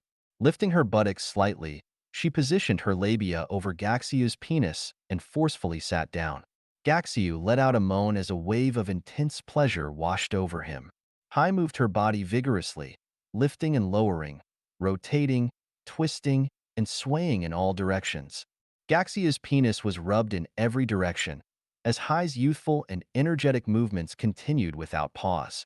Finally, Gaxiu reached the height of pleasure, his body tensing as semen erupted from his penis. At that moment, Hai, with her profound wisdom, held time still at the climax of Gaxiu, ushering him into the same state of blissful realm experienced by Hori. At the sublimating garden, in the blink of an eye, Hai and Hori had spent 3 days, equivalent to about 45 days in human time, in Seven Fragrances Garden. On this particular day, the revered figure, Beijian, convened around 300 celestial citizens at the sublimating garden, situated in the heart of Seven Fragrances Garden. This center served as a tranquil natural garden where celestial citizens often strolled leisurely. In its midst lay a grassy expanse, lush and verdant like a thick carpet. Beijian sat on a bamboo chair at the center, encircled by the attentive celestial assembly seated on the grass. Beijian began his discourse. The universe knows no bounds, and time and space stretch infinitely. Above lies heaven, below lies the human world, and we reside in between. Time, though radiant, passes swiftly, granting us but a millennium. Let us express gratitude to the greatest creator for the gift of our abode. Let us cherish life, fostering longevity and blessings. Let envy and greed find no place among us. Let us foster mutual affection, thereby exemplifying true benevolence and beauty. Let us nurture a love for nature, recognizing the preciousness of life and refraining from harm. Let the completeness of our nature be our aim, for in it lies boundless ecstasy and fulfillment. All aspects of existence are in the Tao, and we should follow the Tao and its wondrous nature. Simplicity and humility are the children of Tao, exhibiting the form of petals and the innocence of children. They are soft and peaceful, embodying the essence of Tao. Let arrogance be shunned, akin to harmful vermin, and let scheming thoughts find no foothold, lest they unleash endless tribulations. Eschew the pursuit of magic arts and divergent paths. Instead, tread the path of simplicity and ordinariness, for therein lies the supreme path, revealing our true nature, and therein lies true happiness. Let gratitude and appreciation abound, for therein lies boundless happiness. Let our words and deeds be beacons of celestial virtue, lest delusion lead us astray and relegate us to the human realm, where confusion knows no bounds, and even the slightest deviation casts us into the realm of beasts. Let adherence to my teachings be our guide, propelling us towards ascension, wherein we shall first experience 10,000 years of joy, and thereafter bask in eternal bliss. Envision celestial realms resplendent with wonder and delight. Where consciousness is orderly, the realm of bliss is attained. In all things, structure is the core. With a radiant soul, the structure is luminous. The luminous structure emits a fragrant aura. In the pursuit of extreme benevolence and beauty lies the path to celestial realms. Baijian's discourse spanned a full hour, though it felt as though an entire day had passed. The 300 celestial listeners were enraptured, tears of gratitude streaming down their faces. A serene and pure atmosphere enveloped them, suffused with the promise of a radiant future, filled with love and gratitude, as if they had entered a realm of sublime wonder. The narration of the second glimpses of the thousand-year world ends here. 阻挡我们前往天堂的是我们自己. We are the obstacle preventing ourselves from going to heaven. Xiefeng. October 21st, 2023. Translation edited by Chinyo. While most people yearn for the heavenly life, only a few tread the path towards it. Many factors constrain our journey to heaven, but the true obstacle blocking our way is ourselves. Firstly, the vision of heaven in our consciousness is vague. Our imagination of heavenly scenes is often reversed. For example, believing that heaven is filled with gold and silver jewelry, magnificent palaces, and reunions with all blood relatives, and do whatever one wants, etc. Is this heaven? Of course not. This is merely a reflection of the desires and greed of ordinary people in their consciousness. Without a clear goal, wishes cannot be fulfilled. Therefore, understanding the scenes of heavenly life clearly is the first step towards heaven. For example, when craving a delicious beverage, it's essential to clearly specify its ingredients. If you go to a 5-star hotel and say to the waiter, "I want a very delicious beverage. Can you provide a very delicious beverage?" Of course not, because very delicious is only a personal feeling. You simply do not know what this very delicious beverage is: tea, coffee, fruit juice, champagne, milkshake, coconut milk, reishi mushroom soup, mineral water, opium watermelon juice. You cannot explain clearly, so the hotel cannot provide it. If I tell you that there are no countries, religions, political parties, organizations, marriages, families, private properties, money, official positions, no distinctions between people, no crimes, laws, courts, precepts, rules and regulations, no police, soldiers, civil servants, government institutions, abundant resources, no worries about food, clothing, shelter, transportation, no safety concerns, no administrative orders in heaven, do you believe it? Have you ever imagined it? Now, let's look at ourselves. Can we do it? For example, not getting married, not acquiring private property, not participating in any religious, political, or organizational activities, not establishing any special emotional or interest relationships with anyone. Can we do just these four things? If we can't, of course, we cannot go to heaven because our consciousness does not meet the standards. These four things, regardless of the country or era, can be completely decided by ourselves. Can we do it? Therefore, what obstructs our journey to heaven is not external factors but ourselves. We simply cannot resist the temptations of money, power, status, fame, and beauty. Our beliefs are not firm enough to withstand the external pressures and setbacks. Since 2009, I've replicated the lifestyle of the thousand-year world on Earth, creating what we call the second home. Those living in the second home have savored the sweet taste of heavenly life. However, despite heavenly life being accessible on Earth for over a decade, few are eager to embrace it. What does this signify? Heaven has come knocking at our doorsteps, so why are people hesitant to enter? The underlying reason lies in our inadequate understanding and inability to meet the standards of heavenly living. In truth, once an individual's mind becomes clear and resolute on the path to heaven, no external force can impede them, not even the devil. What truly obstructs our journey to heaven is ourselves, our entrenched beliefs, outdated consciousness, selfishness, and stubborn attachment to our egos and viewpoints serve as the barriers and resistance on our path to heaven.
反物质世界篇：时空隧道和20个平行世界，实际是集合体世界，因它们并不是完全平行的，而是有交叉的，又彼此是独立的。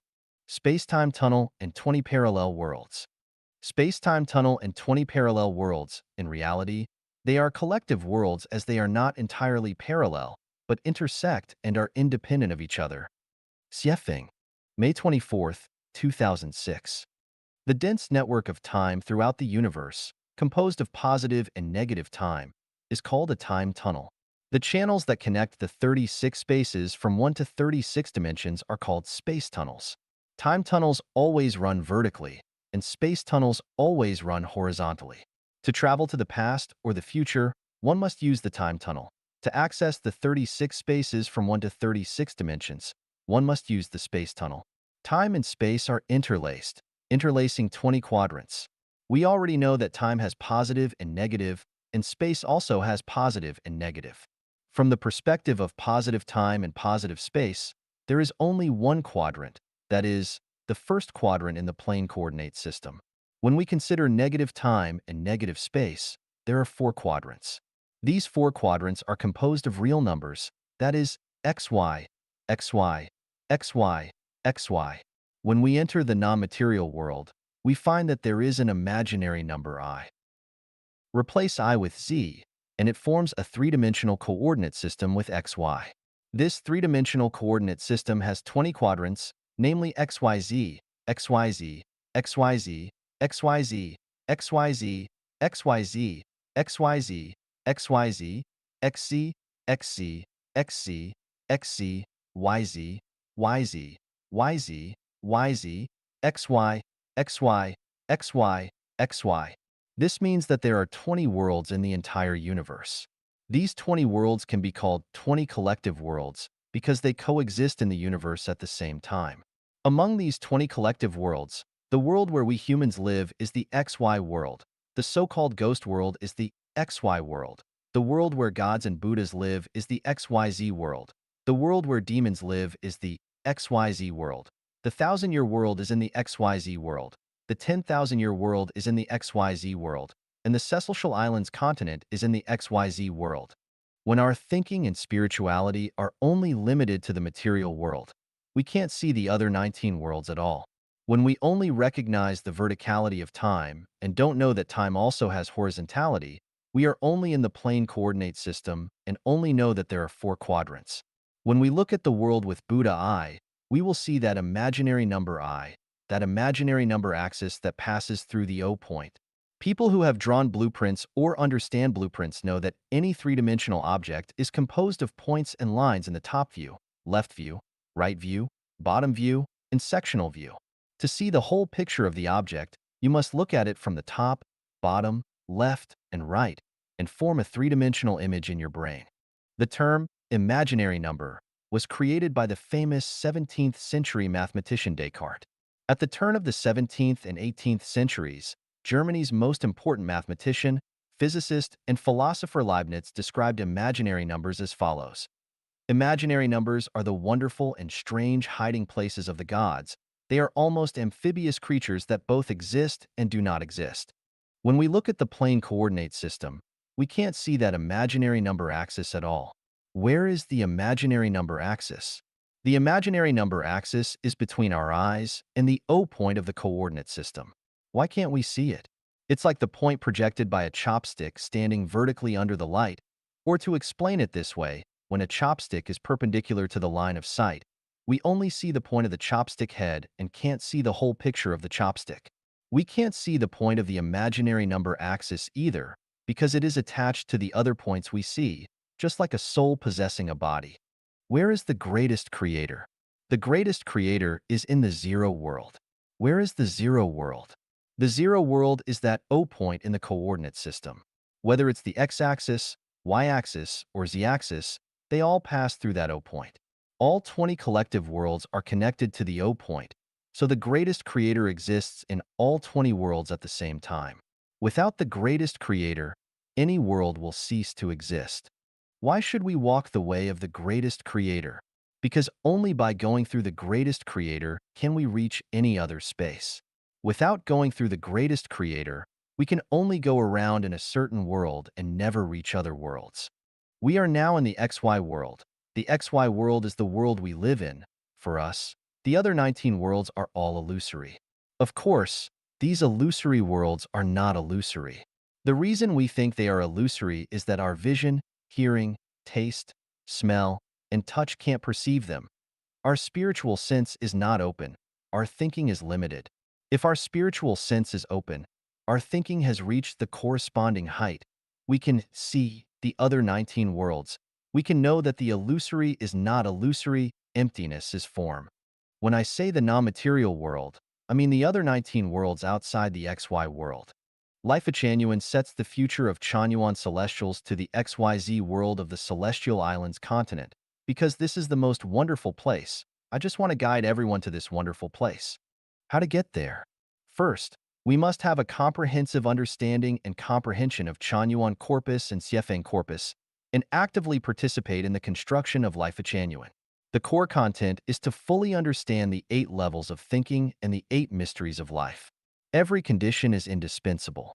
To go from XY to XYZ, we must use the time tunnel and the space tunnel, mainly the space tunnel, because we are not going back to the past, we are going to the future.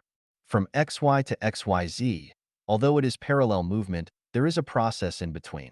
Although this process is short, there is time after all, so we must also enter the time tunnel. This is a very short time tunnel in horizontal time. We mainly enter the space tunnel and enter the Celestial Islands continent through the space tunnel. When do we enter the space tunnel? Perhaps it has not yet been realized by everyone, but from the moment you became a Chanyuan Celestial, you have already entered the space tunnel leading to the Celestial Islands continent. Although your physical body is still in the XY world, your spirit body has already followed the tour guide on a tour in the space tunnel, and we have already set off. Qinnian Jie, the Thousand-Year World, by Siefeng. The location, size, and process of entering the Thousand-Year World. Starting from the Earth, it takes us about 16 minutes time, the negative universe speed, about 960 light-years, to reach the Thousand-Year World. Its size is about 10 times that of the Earth. At the moment when the flesh body dies and human consciousness disappears, another consciousness is born. Suddenly, you will have the feeling of weightlessness or floating. In fact, you are now in the space tunnel where you don't have fear. Instead, you have the pleasant, easy, and wonderful feelings. You see no object, just the beams of color lines running backward. When you are about to reach the Thousand-Year World, you can dimly see there is a colorful bridge in the distance. At the moment when you see the colorful bridge, you will lose your consciousness again and fall into the sleep. When you regain your consciousness, you will first hear attractive celestial music. You open your eyes and find yourself lying in the arms of fairy with the kindly people cheering around you. They are celebrating your birth, which means you are in the Thousand-Year World. The geography in the Thousand-Year World. There are 5 continuous ridges in the Thousand-Year World with their height above 10,000 meters. There are more than 8,800 independent mounts with their height between 3,000 and 6,000 meters. There are 10 large rivers flowing into the vast and flat lake, which is greatly fertile. In this vast and flat lake, there are almost 100,000 islands. There are no deserts, Gobi deserts, or seas. Everywhere you can see the mountain streams, falls, and lakes. Climate and plants. The light in the Thousand-Year World comes from the distant planets. There is no sun, no day and night difference, or no shadow. The temperature is almost stable. The sky is blue dotted with clouds, which change colors when floating and produce rich imaginations. There is no rainfall, snowfall, thunder, or lightning. There is often the cloud and mist with mild temperature. There are numerous types of plants, including the straight pine trees, standing several hundred meters, and the yellowwood with the tree crown covering a football court. The trees are everywhere on the mountains, islands, plains, and canyons.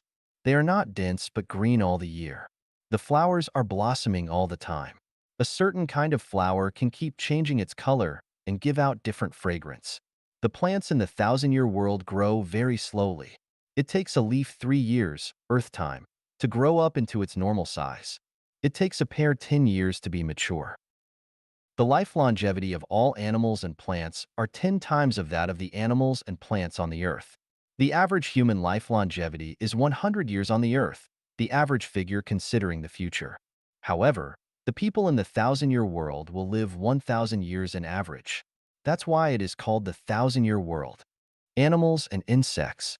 There are hundreds of thousands of types of lands, air, aquatic, and ground insects in the Thousand-Year World. But there is no meat-eating animal or reptile there. So you can never see the lions, wolves, or foxes. Nor can you see the snakes or the lizards. The grass-eating animals have poor fertility. Of the insects, There are no fly, mosquito, bug, flea, or centipede. The food chain is different from that on the Earth. The most brutal is the bird that eats the worms. 3. Human society structure and life. The people in the thousand-year world mainly include 1. The local people, 2. The law violators from the 10,000-year world, and 3. The Earth people who have boasted perfect human nature after self-refinery and self-improvement. The thousand-year world has no class society, no wealth gap, no concept of nations, no competition, no conflict, no war, no theft or robbery. However, there is a management class there.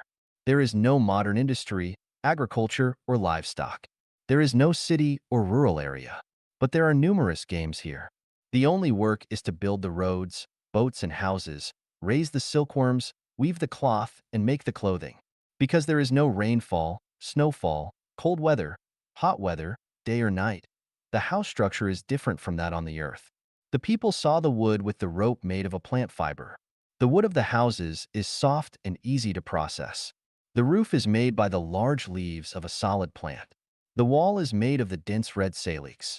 The yard in front of the house is made by the unique flowers, grass, and stones of all forms. The clothing is woven with very thin dyed silk. People wear this kind of light woven clothing, showing the celestial nature. The people living in the thousand-year world don't eat meat. Their main food is the fruit, melon, and half-mature cereal. Their drinks are made of the tea-like leaves soaked in the water together with honey. There are all year-round fruits and melons here. Because the total population is less than 200 million, 90% of the fruits and melons are eaten by the animals, birds, and insects. The people in the thousand-year world do not get married. So there is no clan or family here. They live in a society similar to the maternal society in some nations on the Earth. People love each other quite randomly. They don't have frequent sex life as the Earth people do. People only have 3 or 4 heat periods in a year. The women have low fertility and only have 1 or 2 kids in their life. Few women will have 3 kids. The labor of the men is mainly to build roads, houses, and boats, while the women mainly look after the kids, raise the silkworms, and weave the silk and cloth. 4. Ideology and values. Because they have the different objective existence from that on the Earth, the people have different perceptions, feeling, thinking, and other psychological activities from those on the Earth. They don't have class, oppression, exploitation, wealth gap, political factions, religions, or struggling. The mentality of the people is in constant peace. There is no such thing as the morals on the Earth, no sense of factional conflicts or getting the upper hand. Everything is natural and instinctive. There is no jealousy. There is no need to run a plant, shop, restaurant, or hotel. The greatest fun of the people is to attend the collective work followed by games and tourism. The supreme law is to avoid private ownership or waste. For instance, if you love a woman and want to take her, hinder her freedom, and prevent her from having affairs with other men, you are violating the law. If you eat half of a pear and throw away the left half, you are wasting and violating the law. The biggest punishment for the violation is to prevent you from the collective work. The final retribution is that you will be downgraded to the mortal world after you live and die 1,000 years later. You will begin your sufferings in the new cycle of life as an earth person. 5 others. There is no congenital disease, infectious disease, or the disease caused by the food or labor. There is no psycho disease caused by the tight human relationship or supply shortage. The people only die from the old age, not for any other reasons. There is no air crash, no traffic accident, no snake biting, shark attacking, no fighting, and no falling down the cliff. They reach their adolescent period when they are 100 years old. The youth lasts from 100 and ends at over 700. The self-refinery period lasts between 700 years till death. It is also the period when they begin to participate in the management of the thousand-year world. People in the thousand-year world know about the Earth and its people. 6. Conclusion. The thousand-year world is one with truth, goodness, and beauty. It is a world of love, peace, happiness, and the upgraded human nature. Undoubtedly, anyone with perfect human nature can go there because there is no quota. 千年这一瞥, a glance at the thousand-year world. Xiefeng. Translated by Transin and edited by Care. Mount Butterfly in the Lotus Mountains is breezy and shrouded in mist with wind that soughs through the pines. Flowers spread across the mountainside and vie with each other for glamour. Down to the foot of the mountain, orchards and fields grow aromatic fruits where a clear stream meanders through Cuckoo Valley, past Grace River, and finally joins Ripple Lake. 39 celestials, 22 females, 15 males, and 2 children reside under Mount Butterfly. Not far away, Sakura Island is inhabited by another group of celestials. Crossing over Fragrant Hill and walking along Sesame Slope for about 30 miles, Lush Highland will be found, home to more than 200 celestials. Approximately 300 celestials in total live in these 3 places within 200 miles of each other. Today, after Jade woke up, she dressed in a light blue skirt made of transparent silk and walked out of her house. High in the azure, birds soared over the clouds and silver waterfalls fell from the green of Mount Butterfly in a symphony of nature. In the forecourt, flowers were in bloom, the fullest of which were peach blossoms. Their pink petals were arranged in layers, 18 beige stamens stretched out from the center where bees searched for nectar. Along the stone path and through several rockeries, Jade came to the mulberry garden while holding a willow basket. She was surrounded immediately by a Huang and Lotus. "You must have enjoyed a good sleep last night. Was your lover good?" The two joked and chuckled. Jade tried to catch a Huang in mock irritation, but the two ran away, so she chased after them. The 3 fairies chased one another while laughing in the garden until Jade caught Lotus and gently pinched on her peachy cheeks. They pinched each other's bodies in fun. A Huang kissed Jade's cheek in chaos and asked naughtily, "Is this how your lover kissed you?" The kissed one held a Huang in her arms and answered with more kisses on her red lips, "That's it." Having played enough, they began plucking mulberry leaves and returned when the basket was full. Jade was growing silkworms in 3 bamboo baskets of 3 square meters each, with each accommodating about 1,000 silkworms. She distributed mulberry leaves evenly into them. When silkworms climbed up onto the leaves, she would shake the baskets gently, silkworm excrement would leak through the basket bottom, and she would sweep it into a fine wicker dustpan and bury it at the roots of the flowers. Jade was about to rest after feeding her silkworms when she heard someone trotting over. It was the lovely little 6-year-old Long. He had inherited fine features from his mother, Ray. He gasped, "Aunt, Mom said the melons are ripe. Come and have a taste." Jade replied, "I'll go there. Shall we go together?" and took Long's tiny hand. They left the courtyard. As they stepped across a bridge over a stream, Long asked, "Aunt, grasses are green by the river beneath the bridge. Flowers are blossoming in spring. All beings are as sentient as my beauty, though the world is created in holographic order." "What does sentience mean?" Jade said, "It means that the river, flowers, stars, breeze, melons, birds, and everything else can feel, like your mom and me." "Who taught you the lines?" "Uncle Mock. He and Uncle Benna teach me a lot. Do you want me to recite some?" Long began reciting verses immediately. Boundless and infinite, without distance or space, only the holographic order. An inspiration seized by heart. The world is so clear to be understood. Walking and chatting, Jade and Long came to a forest of lush bamboos and fresh shoots. The rustling of bamboos and songs of yellow warblers echoed deeply. It seemed that the forest was little known to the outside world, and only the sound of nature could be heard. Out of bamboo forest, a vast plain extended before their eyes where distant hills dissolved into mist. The breeze was gentle, and the sun was warm. On verdant plain, spotted deer strolled and swans fluttered, heading toward the direction of flute music and dancing where the melon fields laid. Jade paced up with Long. They had nearly arrived when Ray shouted, "Jade, hurry up! Today is the Melon Festival. Let's celebrate it." Ray had actually gathered everyone. In addition to 39 fairies from Mount Butterfly, they had 6 guests from Sakura Island and Meta and Kin from Lush Highland. In the field, Ling, Sang, Bar, Moi, Chiron, and Hai were picking melons. They were yellow and green in color, round and plump in shape, and very inviting. While Meta from Lush Highland was dancing and guests were all drawn to her tantalizing moves with her well-curved shape and the flutter of her orange dress. Kin was singing aloud to Meta's dance. "Ripe fruits and melons await their harvest. Mulberry leaves wait for picking, and Meta in the melon field waits for love. The truth is that Meta was an estrus, and she glowed with youth. Every natural move of her dance was sensual and captivating. Her thick, dark hair, touching eyes, and pink face were perfectly appealing. After the music, everyone ate the sweet and crispy melons. Then Ray announced, "Today is special, everyone.